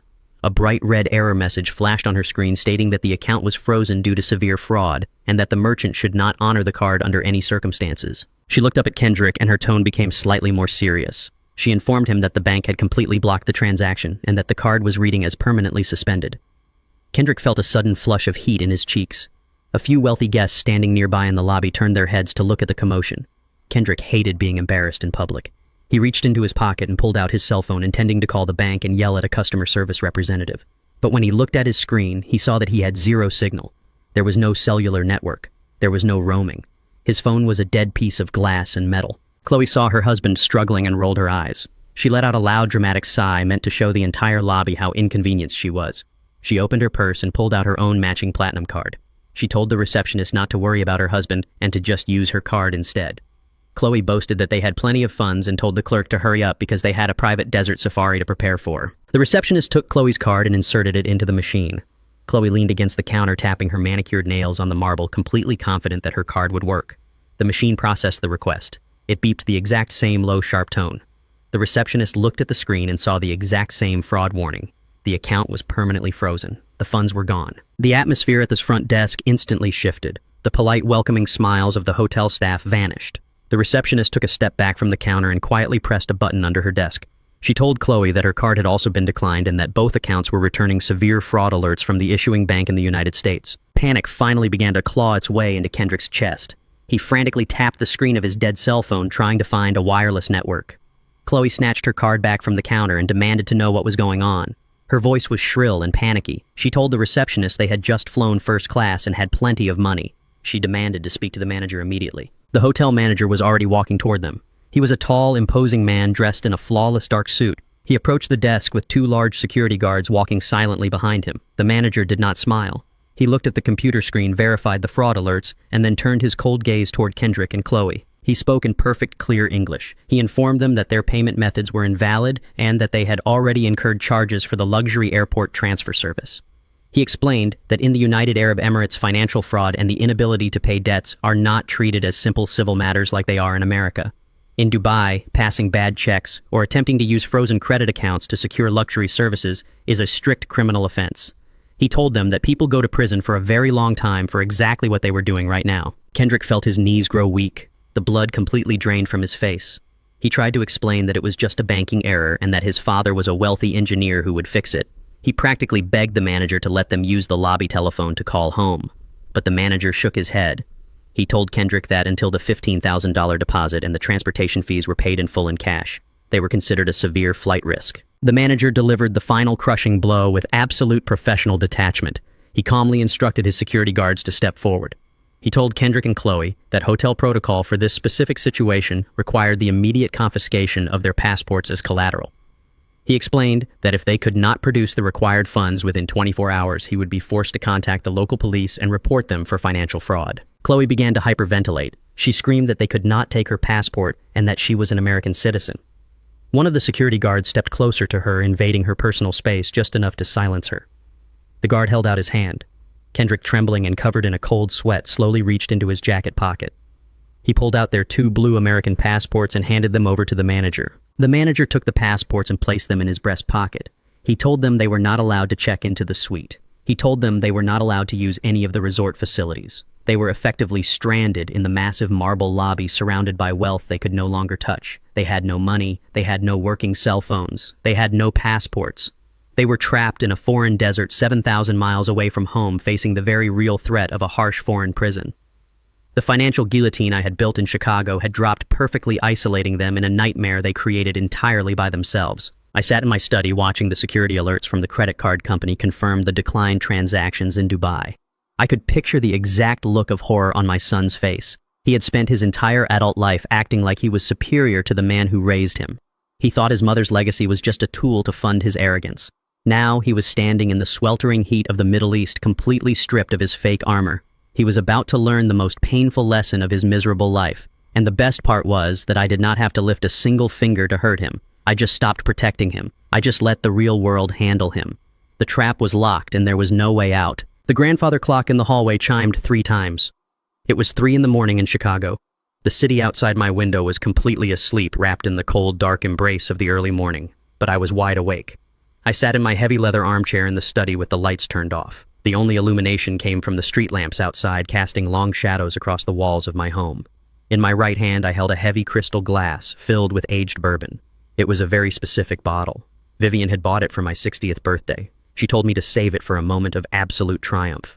Tonight felt like the right time to finally open it. I took a slow sip. The liquid burned pleasantly as it went down, warming my chest. I stared at the blank screen of my cell phone resting on the wooden desk. I knew the exact flight schedules. I knew the distance between the Dubai International Airport and the luxury resort they had booked. I had calculated the time it would take for them to get through customs, retrieve their designer luggage, and take their chauffeur-driven car to the hotel. According to my mental timeline, they were currently standing at the reception desk. They were currently realizing that their unlimited platinum cards were nothing but useless pieces of plastic. I knew that panic was setting in right at this very second. I did not feel tired. The adrenaline of pure justice was keeping me sharp. I thought about the sheer arrogance it took for my son Kendrick to stand in my living room and call me a useless old man. I thought about the cruel smirk on Chloe's face when she bragged about forging my signature on a medical power of attorney. They thought they could strip me of my dignity and my assets and then fly away to a desert paradise without looking back. They thought I would just sit in this house and quietly fade away into the fog of old age. But I am an engineer. When I find a flaw in a structure, I do not ignore it. I tear the structure down to the ground. Suddenly, the silence of the study was broken. My cell phone began to vibrate against the hard wooden surface of the desk. The screen lit up, casting a bright bluish glow across the room. It was an incoming voice call on a mobile internet application. Normal cellular service was impossible because I had completely terminated their international roaming and data plans. Kendrick had clearly managed to connect his useless phone to the free wireless internet in the hotel lobby. He was calling me. I did not pick up the phone immediately. I let it ring. I watched the screen vibrate and slide slightly across the polished wood. I wanted him to sweat. I wanted him to feel the absolute terror of the unknown. The phone stopped ringing. The screen went dark. The room returned to silence. I took another slow sip of my bourbon, letting the complex flavors settle on my tongue. 10 seconds later, the phone lit up and started vibrating again. He was desperate. He was thousands of miles away, trapped in a foreign country with no money, no passport, and a hotel manager threatening to call the police. He needed his father to save him. I reached out and picked up the phone. I pressed the green button to accept the call and brought the device to my ear. I did not say hello. I just listened to the chaotic sounds coming from the other side of the world. Dad, Kendrick shouted. His voice was frantic, breathless, and trembling with an absolute panic I had never heard from him before. Dad, please tell me you are there. Please answer me. I remained completely silent for another 3 seconds, letting him drown in his own anxiety. Then I spoke, keeping my voice incredibly calm and flat. I am here, Kendrick, I said. It is 3 o'clock in the morning in Chicago. Why are you waking me up? Dad, listen to me. You have to help us. Kendrick stammered, his words rushing out in a desperate flood. Something is wrong with the bank. Something is terribly wrong. We just got to the resort in Dubai, and they tried to run the platinum cards for the room deposit. Both cards were declined, Dad. The machine said the accounts are frozen for severe fraud. I tried to call the bank, but my cell service is completely dead. I do not have any data. I am using the lobby internet to call you. You have to call the bank right now and tell them to authorize the charges. I took another sip of bourbon. I could hear the faint sound of Chloe crying in the background. Her usual arrogant tone was completely gone, replaced by the high-pitched sobs of a spoiled child who had just dropped her ice cream. Kendrick continued speaking, his voice cracking. Dad, they took our passports. The hotel manager confiscated our passports because we cannot pay the $15,000 hold for the suite. We also owe the private driver. In this country, it is a strict criminal offense to bounce a payment. The manager is standing right over there with 2 massive security guards. He said if we do not produce the cash or a working credit card in the next few hours, he is going to call the local police. They are going to arrest us, Dad. They are going to throw us in a Dubai prison for financial fraud. You have to log into your account and wire $20,000 to the hotel right this second. Please, Dad, you have to save us. I sat back in my leather chair, staring at the dark walls of my study. I pictured my 42-year-old son standing in that glittering marble lobby, sweating through his expensive tailored shirt, begging for his life. He was not asking me to save him because he loved me. He was asking me to save him because I was his personal automated teller machine. I was just a resource to be exploited whenever he got himself into trouble. Kendrick, I said, my voice dropping to a low, cold whisper. Do you remember what you told me yesterday morning when you were packing your bags in my living room? There was a brief pause on the line. What? Kendrick asked, his voice shaking with confusion. Dad, what are you talking about? We do not have time for this. The police are going to be here soon. Please just wire the $20,000. I will pay you back, I swear. Just call the bank. You stood in my house, I continued, ignoring his pleas. You stood in the home I paid for, and you told me that my wife's classic car was just a pile of rust. You told me that I should get over it because you needed the money for a luxury vacation. And then your wife told me that she forged a medical document claiming I was suffering from severe mental decline. You laughed at me, Kendrick. You called me an old man, and you told me I was no longer capable of making my own financial decisions. Dad, please, Kendrick begged. He was openly crying now. I am sorry. I am so sorry about the car. I will buy it back for you. Just please send the wire transfer. Chloe is terrified. We cannot go to prison in the Middle East. You are my father. You have to help me. I slowly swirled the bourbon in my glass, listening to the ice clink against the crystal. The sound was incredibly satisfying. I felt the presence of my late wife, Vivian, in the room with me. I knew she was watching this exact moment. I knew she was proud of the man I had become. Wire money. I asked, my tone shifting to an exaggerated, confused drawl, mimicking the very condition they had accused me of having. Kendrick, I cannot do that. Do you not remember what the doctor said? What are you doing? Dad? Kendrick sobbed, his panic reaching a fever pitch. What doctor? Please stop playing around. The doctor whose note you used to steal my car, I replied, the coldness returning to my voice sharper than before. That doctor said I am senile. I am just a confused, helpless old black man losing his mind. A senile old man does not know how to log into a complex commercial banking portal. A senile old man certainly does not know how to execute a highly secure international wire transfer for $20,000 to the United Arab Emirates. My brain is just too far gone for that kind of technology. The realization finally hit him. I could hear the exact moment his world completely shattered. The silence on his end of the phone was absolute. He realized that this was not a banking error. He realized that I had orchestrated this entire nightmare. He realized that the father he had underestimated his entire life was the architect of his total destruction. You froze the accounts, Kendrick whispered, his voice hollow and completely defeated. You turned off the phones. You did this to us. I did not do anything to you, Kendrick, I stated calmly. You forged federal documents. You stole from a dying woman. You sold my memories for a plane ticket. You built a house out of paper and you lit the match yourself. I just decided to stop shielding you from the fire. Dad. Please no, Kendrick screamed. The facade was gone. It was just raw, primal terror. You cannot leave us here. We will die here. Please, I am your son. I am your only son. You stopped being my son the day you watched your wife threaten to cut off your mother's pain medication and did absolutely nothing to stop her, I said. Chloe started screaming in the background. Give me the phone, she shrieked, her voice filled with desperate rage. Dexter, you cannot do this to me. I am an American citizen. I will call the embassy. I will have you arrested for stranding us. I took one final sip of my bourbon. The liquid was perfectly smooth. Enjoy your vacation in paradise, I said, speaking directly into the microphone. I hear the desert gets very cold at night. Try to stay warm. I pulled the phone away from my ear and pressed the red button to end the call. The chaotic screaming of my son and his wife was instantly cut off, replaced by the deep, comforting silence of my study. I navigated to the settings menu on my phone and permanently blocked the number. They would not be able to call me again. They would not be able to leave voicemails or send messages. They were entirely cut off from my world. I placed the phone face down on the wooden desk. I finished the rest of my bourbon in one long, satisfying swallow. The grandfather clock in the hallway chimed the quarter hour. It was a beautiful sound. I leaned back in my chair and closed my eyes. The trap had not just closed around them, it had locked permanently. They were stranded 7,000 miles away with no money, no passports, and no hope of rescue.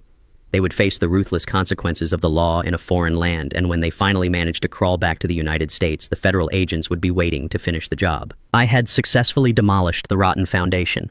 The demolition was perfect. I sat in the darkness feeling absolutely no regret. I only felt peace. I sat in the quiet comfort of my study in Chicago, surrounded by the cool air conditioning and the deep silence of my home.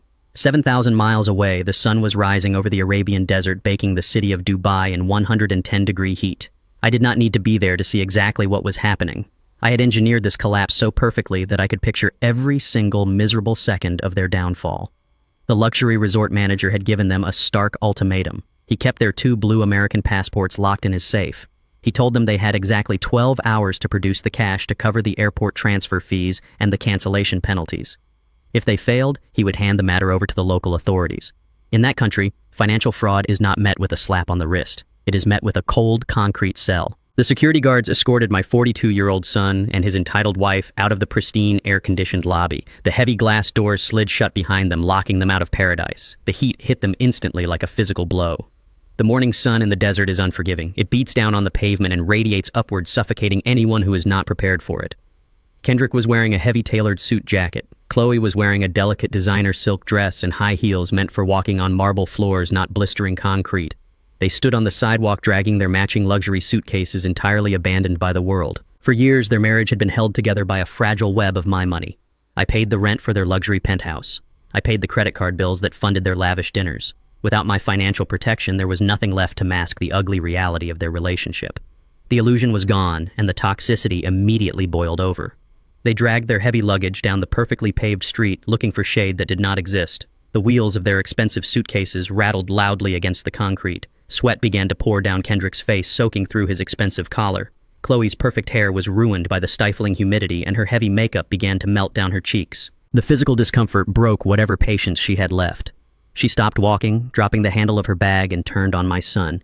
She started screaming right there on the sidewalk, not caring who heard her. She called him a worthless, broke loser. She yelled that he had promised her a lifestyle of royalty, but instead he had dragged her to a foreign desert to be treated like a criminal. She blamed him for everything. She told him he was not half the man his father was, because at least his father knew how to keep a roof over their heads. Kendrick had spent his entire adult life bowing to her demands, trying to buy her affection. But the panic and the heat finally snapped his temper. He dropped his bags and yelled back at her. The facade of the perfect wealthy couple completely shattered. He pointed his finger in her face and reminded her whose idea this trip was in the first place. He screamed that she was the one who forged the medical power of attorney. He reminded her that she was the one who bought the fake notary stamp online to sell my car. He told her that if they went to federal prison, it would be because of her sloppy forgery. The reality of their crimes echoed loudly in the hot desert air. They were no longer a glamorous couple living the high life. They were two desperate cornered criminals turning on each other like trapped rats. They realized in that moment that they had absolutely no one else to blame but themselves. The safety net was gone and the ground was rushing up to meet them. They stood on the street corner panting and sweating, realizing that screaming would not get their passports back. They had no working cell phones to call for help. They had no credit cards to book a return flight. They had empty pockets and a ticking clock. If they did not return to the hotel with the cash before the sun went down, they would be arrested. The fear of a foreign prison finally overrode their anger at each other. They needed cash immediately. They could not go to a standard bank or an automated teller machine. They needed something fast and unofficial. They flagged down a passing taxi. Kendrick had to beg the driver to take them, promising to pay him by selling a piece of jewelry. The driver looked at their sweaty, disheveled designer clothes and reluctantly agreed. He drove them away from the towering modern skyscrapers and the luxury shopping malls. He took them deep into the older, less glamorous parts of the city. He dropped them off in a bustling, crowded district known for its dense maze of gold markets and small, independent trading shops. The contrast was staggering. They had flown thousands of miles expecting private pools and room service. Now they were wandering through a chaotic, hot, dusty market surrounded by shouting vendors and harsh neon signs. They dragged their heavy designer luggage through the narrow alleys, the wheels of the bags caught on the uneven pavement. Their feet were blistered and their clothes were drenched in sweat. They looked like refugees fleeing a disaster. They finally found a small, dingy pawn shop tucked away in a dark corner of the market. The windows were covered in heavy iron bars, and the inside of the shop was cramped and smelled of old dust and cheap incense.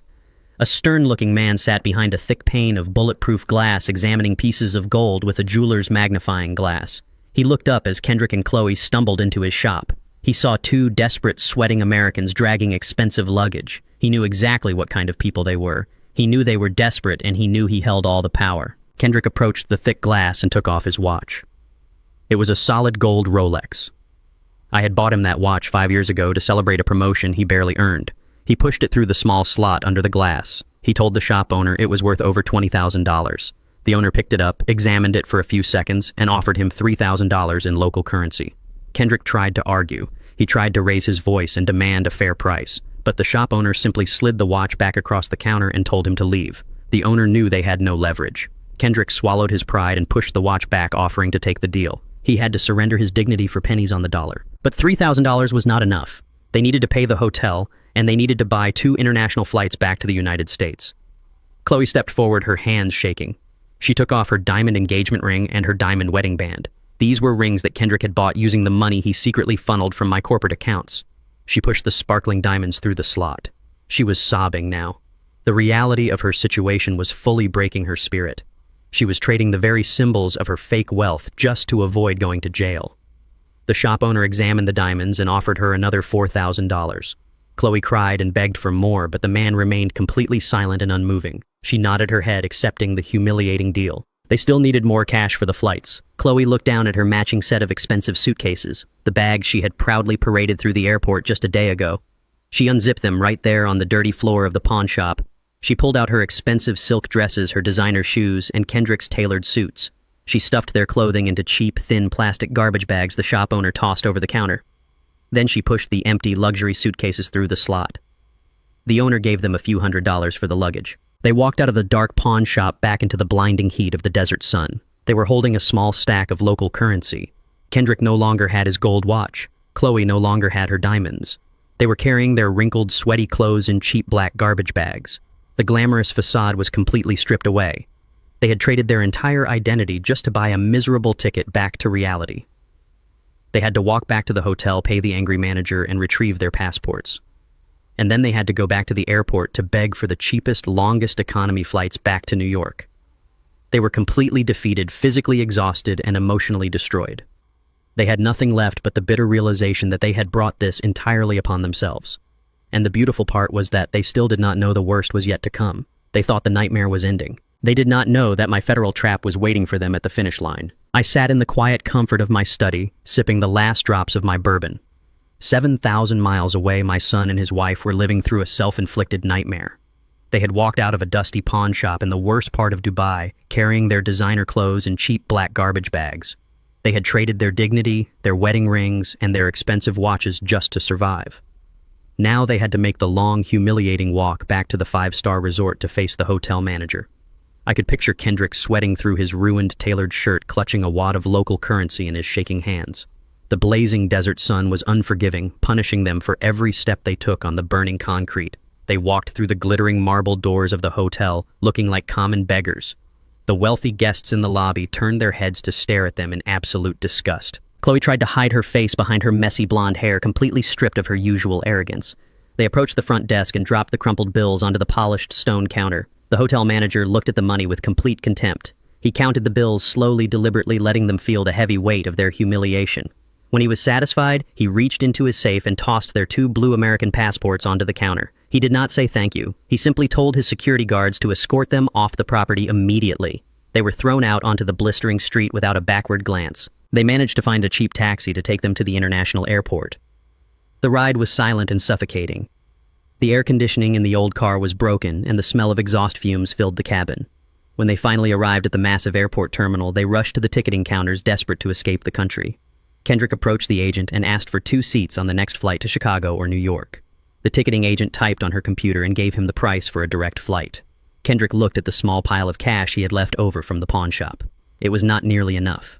They could not afford a direct flight. They could not afford comfort or dignity. Kendrick had to swallow his pride once again. He asked the agent for the absolute cheapest tickets available to New York. The agent clicked her keys and printed out 2 boarding passes. She handed them over with a look of pity. The itinerary was brutal. It was a miserable economy-class route with 3 separate layovers in different countries. The total travel time was going to be over 48 hours. They had no access to the luxury airport lounges. They had no priority boarding. They took their tickets and dragged their garbage bags of clothing toward the massive public waiting area to begin their punishment. The reality of their situation fully settled in as they walked through the endless airport concourse. A few days ago, they were sipping expensive champagne in first class, laughing about how they had outsmarted a senile old black man. Now they were wandering through the terminal looking for a place to rest their aching bodies. They found a row of hard plastic chairs near a crowded boarding gate. Kendrick slumped into a chair, dropping his garbage bag on the floor. Chloe sat next to him, her face pale and exhausted. The hours began to crawl by at an agonizing pace.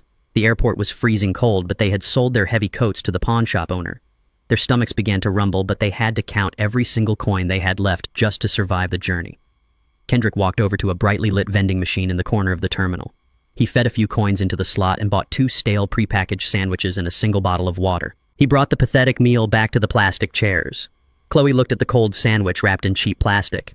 She thought about the gourmet steaks and fine wine she had planned to eat on this vacation. She tore open the plastic and ate the stale bread in absolute silence, holding back tears of bitter regret. I knew exactly how an airport terminal feels when you are trapped there for 2 days. The fluorescent lights never turn off.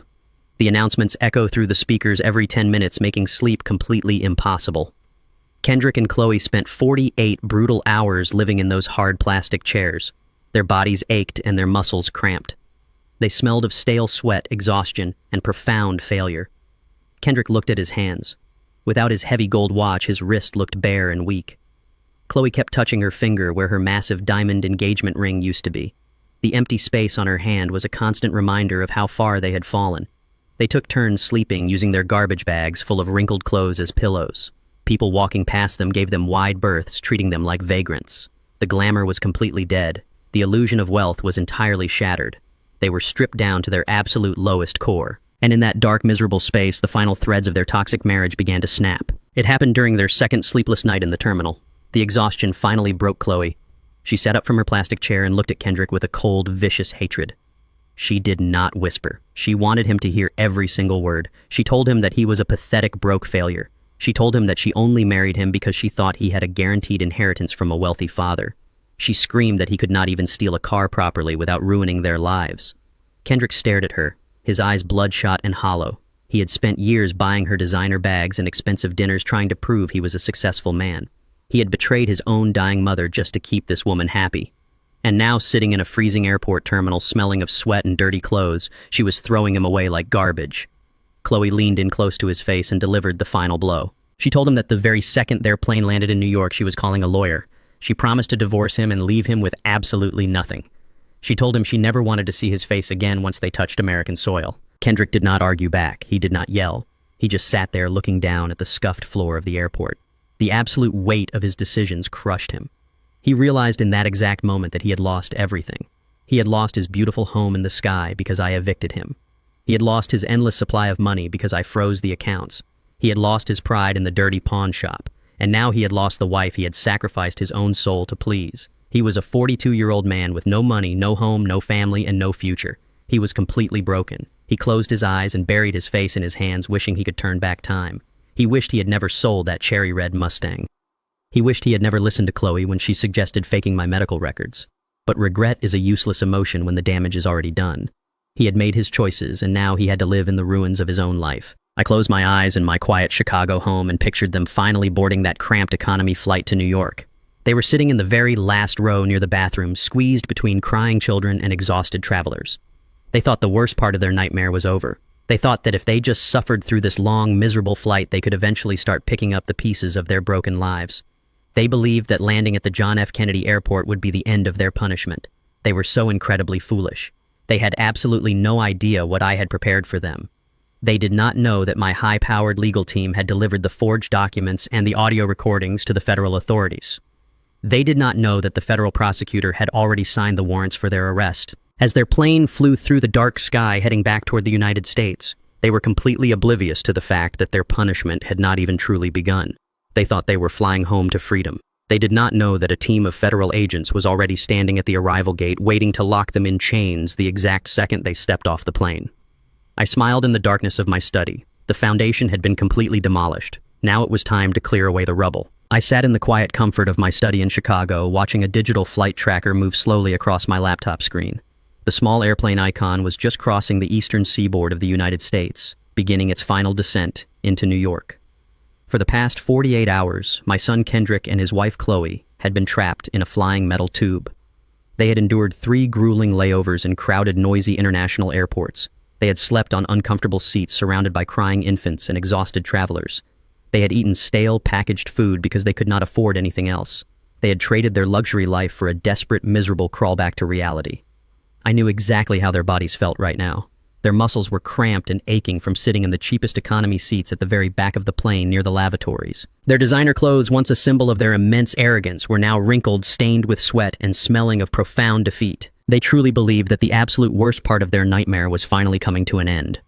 As they looked out the small scratched window of the airplane and saw the sprawling skyline of New York City, they felt a tiny spark of relief. They believed that once the wheels touched the tarmac at the John F. Kennedy International Airport, they would be safe. They thought they could just hail a cheap taxi, drag their black plastic garbage bags full of clothes back to their luxury penthouse and hide from the world. They planned to take hot showers, sleep in their expensive bed, and try to figure out how to recover from the disaster in Dubai. Chloe had already decided she was going to contact a divorce lawyer the very next morning. Kendrick was desperately hoping he could somehow call me and beg for forgiveness, assuming I would eventually soften and turn his credit cards back on. They were clinging to the ghost of a life that no longer existed. They had absolutely no idea that while they were suffering in the sky, I had completely erased their sanctuary on the ground.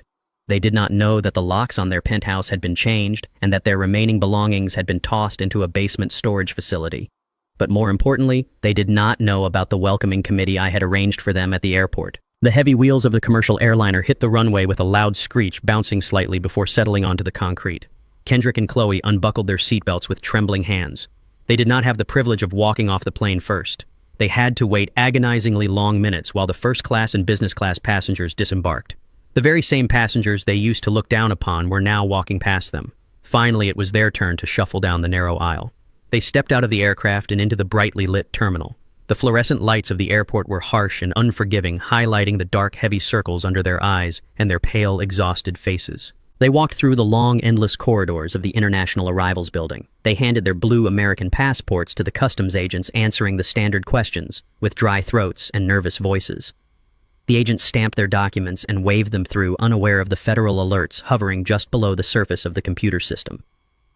The federal authorities knew exactly what they were doing. They never arrest fugitives at the customs desk if they can avoid it because it causes unnecessary panic and bottlenecks in the secure zones. They prefer to let the targets walk out into the open public spaces where the tactical teams have total control over the environment. Kendrick and Chloe pushed their way through the swinging glass doors and entered the massive, bustling baggage claim area. The terminal was packed with hundreds of people waiting for their luggage, holding up signs and greeting their families. The noise was a chaotic blend of rolling suitcases, overlapping conversations, and loud announcements over the public address system. Kendrick and Chloe found the carousel designated for their flight. They stood slightly apart from each other, not speaking a single word. The toxic resentment between them had frozen into a bitter, silent wall. They just stared at the metal conveyor belt, waiting for their cheap black garbage bags to appear so they could finally leave this miserable place. They felt completely invisible in the massive crowd, but they were the center of attention for a very specific group of people. Federal agents do not move like regular police officers. They do not run or shout to announce their presence. They move with a cold, terrifying precision. They are wolves circling their prey in the middle of a crowded forest. Through the dense throng of weary travelers, 4 tall men wearing dark windbreakers stepped forward. They moved in perfect synchronization, cutting through the crowd like a knife through water.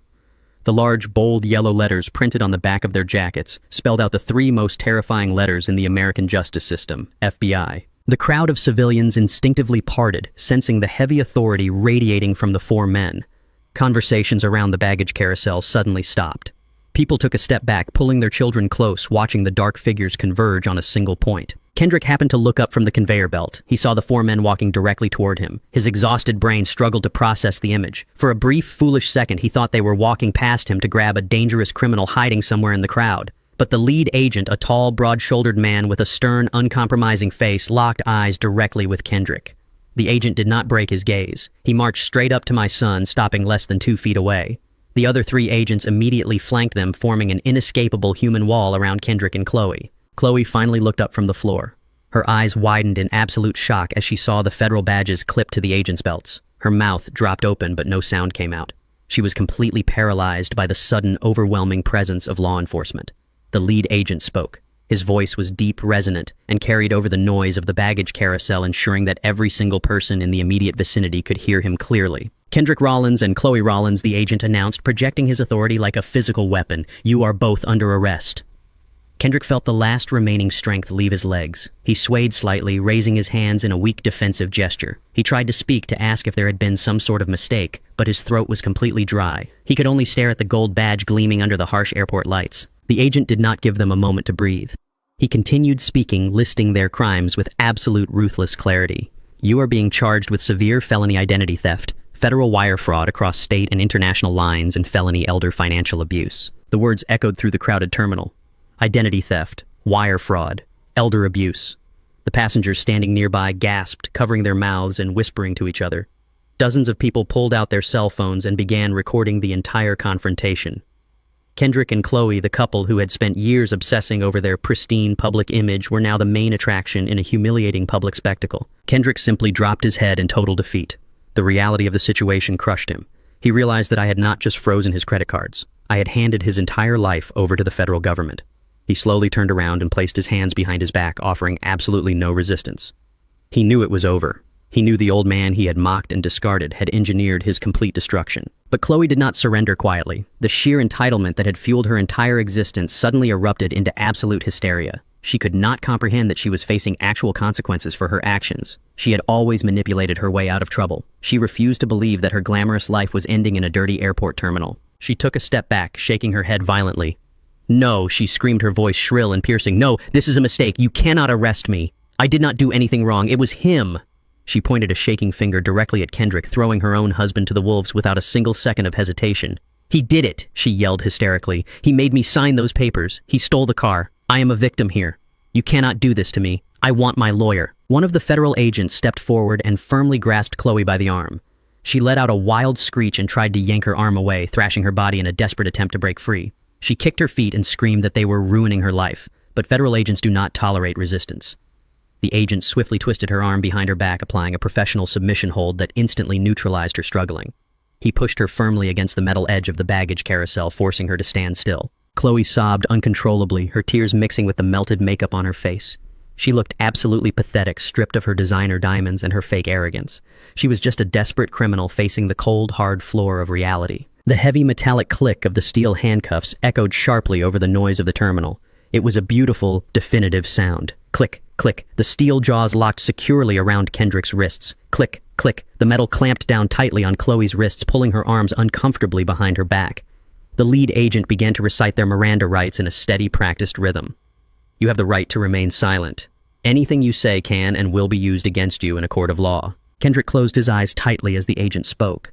The heavy steel chains cut into his skin, a constant physical reminder of his absolute failure. He and his wife were paraded through the crowded airport terminal, surrounded by armed federal agents. Hundreds of strangers watched them take the ultimate walk of shame. The flashes of cell phone cameras lit up their path, capturing their disgrace for the entire world to see. They were leaving the airport, but they were not going to their luxury penthouse. They were going to the cold concrete holding cells of a federal detention center. Sitting in my study thousands of miles away, I looked at the digital clock on my desk. The timing was perfect. I took a deep, slow breath, feeling the tension leave my shoulders. The trap had snapped shut with absolute perfection. I had protected my legacy. I had honored the memory of my late wife. I had proven that a quiet, retired engineer should never, ever be underestimated. The demolition was a total success. I walked out into the bright Chicago sunlight, leaving them behind in the dark forever. The foundation was clear. It was time to build something new. The morning after the federal trial felt fundamentally different than any morning I had experienced in the past 40 years. I woke up just as the sun was beginning to rise over the city of Chicago. The light filtering through my bedroom window was soft and golden, casting long, warm shadows across the wooden floor. I lay in bed for a few minutes, simply listening to the absolute silence of my house. For an entire year since my beautiful wife Vivian passed away, the silence in this house had been heavy. It had been filled with grief and the lingering anxiety of waiting for my son Kendrick to ask for another financial bailout. But today the silence was no longer a burden. It was a blank canvas. It was the sound of complete and total freedom. I walked into the kitchen and brewed a pot of strong black coffee. I poured a cup and stood by the window watching the neighborhood wake up. I am Dexter Rollins, a 75-year-old African-American man who spent his life building skyscrapers from the ground up.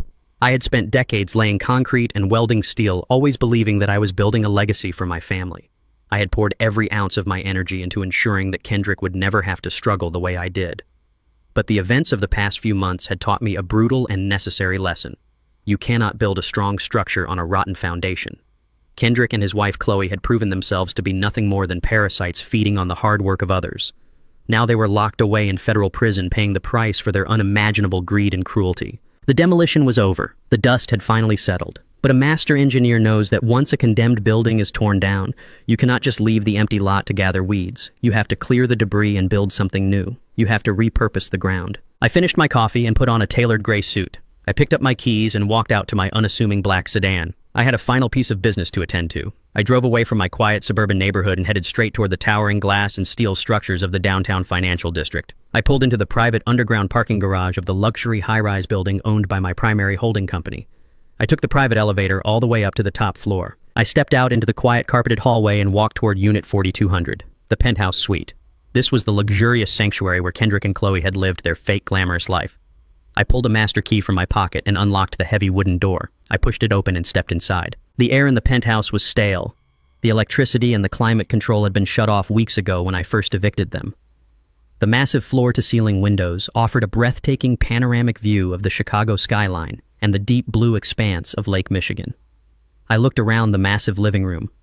When the eviction notice was served, my property manager had locked the unit down. The expensive modern furniture, the massive flat-screen televisions, and the ridiculous modern art pieces that Chloe had purchased with my money were still sitting exactly where they had left them. I felt absolutely zero sentimental attachment to anything in this room. It was all just a monument to their endless vanity. I took out my cell phone and called my property management team. I instructed them to send a full clearance crew up to the penthouse immediately. I told them to bring heavy-duty black trash bags and to pack up every single piece of designer clothing, every pair of expensive shoes, and every piece of superficial furniture left in the unit. I ordered them to sell whatever had value and donate the rest to a local charity shelter. I wanted the entire penthouse stripped down to the bare walls and the polished hardwood floors. I wanted every single trace of Kendrick and Chloe completely erased from my property. I stood by the window and watched the clearance crew arrive. They worked with ruthless efficiency, bagging up the silk shirts, the imported rugs, and the expensive perfumes. Within 3 hours, the massive luxury suite was completely empty. The echoes of their arrogant laughter and their toxic manipulation were swept away, leaving nothing but pristine, empty space. I contacted my top real estate brokers that very same afternoon. I told them I wanted the penthouse listed on the market immediately. The downtown real estate market was incredibly aggressive, and a top-floor unit with panoramic views of the lake was a highly coveted asset. Within 2 weeks, we received multiple offers from wealthy investors and corporate executives. I authorized the sale to an international businessman for a massive premium. The transaction was swift and seamless. When the final paperwork was signed, millions of dollars in pure profit were wired directly into my secure corporate holding accounts. I sat in my private study at home looking at the glowing numbers on my encrypted laptop screen. This money had originally been part of the silent safety net I had built for my son. It was supposed to be his safety and his security, but he had chosen to spit on that security. He had chosen to forge medical documents, claim I was senile, and extort his dying mother for a luxury vacation. That money no longer belonged to him. It needed a new purpose. It needed to be transformed into something powerful and protective. I scheduled a meeting with Jonathan Pierce, my lead corporate attorney. I sat across from him in his elegant mahogany conference room overlooking the city. I told Jonathan that I wanted to take the millions of dollars from the penthouse sale and establish a permanent legal trust. I did not want a standard charity that just handed out checks. I wanted a highly aggressive, fully funded legal aid organization. I instructed Jonathan to draft the founding documents for a new nonprofit entity. I named it the Vivian Foundation in honor of the most brilliant and resilient woman I had ever known. I explained the core mission of the foundation with absolute clarity. The Vivian Foundation would provide elite legal representation, top-tier financial auditing, and private investigation services completely free of charge to elderly minorities who were being financially exploited by their own family members. I knew from my own experience that African American seniors and other minorities were often targeted by greedy relatives. They were often tricked into signing away their homes, their pensions, and their dignity by children and grandchildren who saw them as nothing more than walking bank accounts. These elderly victims were usually too ashamed or too confused to fight back. They did not have access to ruthless corporate lawyers or highly skilled private detectives like I did. They were vulnerable, and they were being preyed upon in the dark. The Vivian Foundation was going to be their shield and their sword. I allocated enough millions to ensure that the foundation could hire the best prosecutors and investigators in the state of Illinois. If a greedy son or a manipulative daughter tried to forge a medical power of attorney or steal a classic car or drain a retirement account, the foundation would step in. We would freeze their assets, investigate their crimes, and drag them into federal court just like I had done to Kendrick and Chloe. We were going to give the power back to the older generation. We were going to show the predators that their elderly victims were no longer defenseless. Jonathan listened to my plan with profound respect. He immediately began drafting the Articles of Incorporation. He knew that I was taking the deepest pain of my life and forging it into an unbreakable weapon for justice.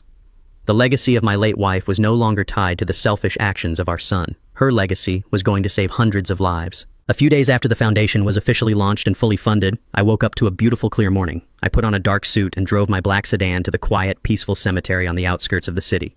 The grounds were perfectly manicured, the green grass wet with the morning dew. I walked slowly down the familiar stone path, breathing in the fresh, cool air. I felt completely whole. The heavy burden of betrayal and anger had been completely lifted from my shoulders. I had navigated the storm and I had brought the ship safely into the harbor. I reached the beautiful marble headstone resting under the shade of a large oak tree. The name Vivian Rollins was engraved in the stone along with the dates of her birth and her passing. I stood before the grave for a long time simply looking at the letters. I remembered her brilliant smile, her sharp mind, and the fierce protective love she had for our family. She had known the truth about Chloe and Kendrick long before I did. She had bolted that biometric safe to the floorboard of the Mustang, knowing that it would eventually lead me to the truth. She had protected me from beyond the grave. I knelt down slowly on the soft green grass. I held a single, perfect cherry red rose in my hand. The color was an exact match to the 1969 Ford Mustang we had spent 20 years restoring together. I placed the red rose gently on the top of the smooth marble headstone. I placed my hand flat against the cool stone.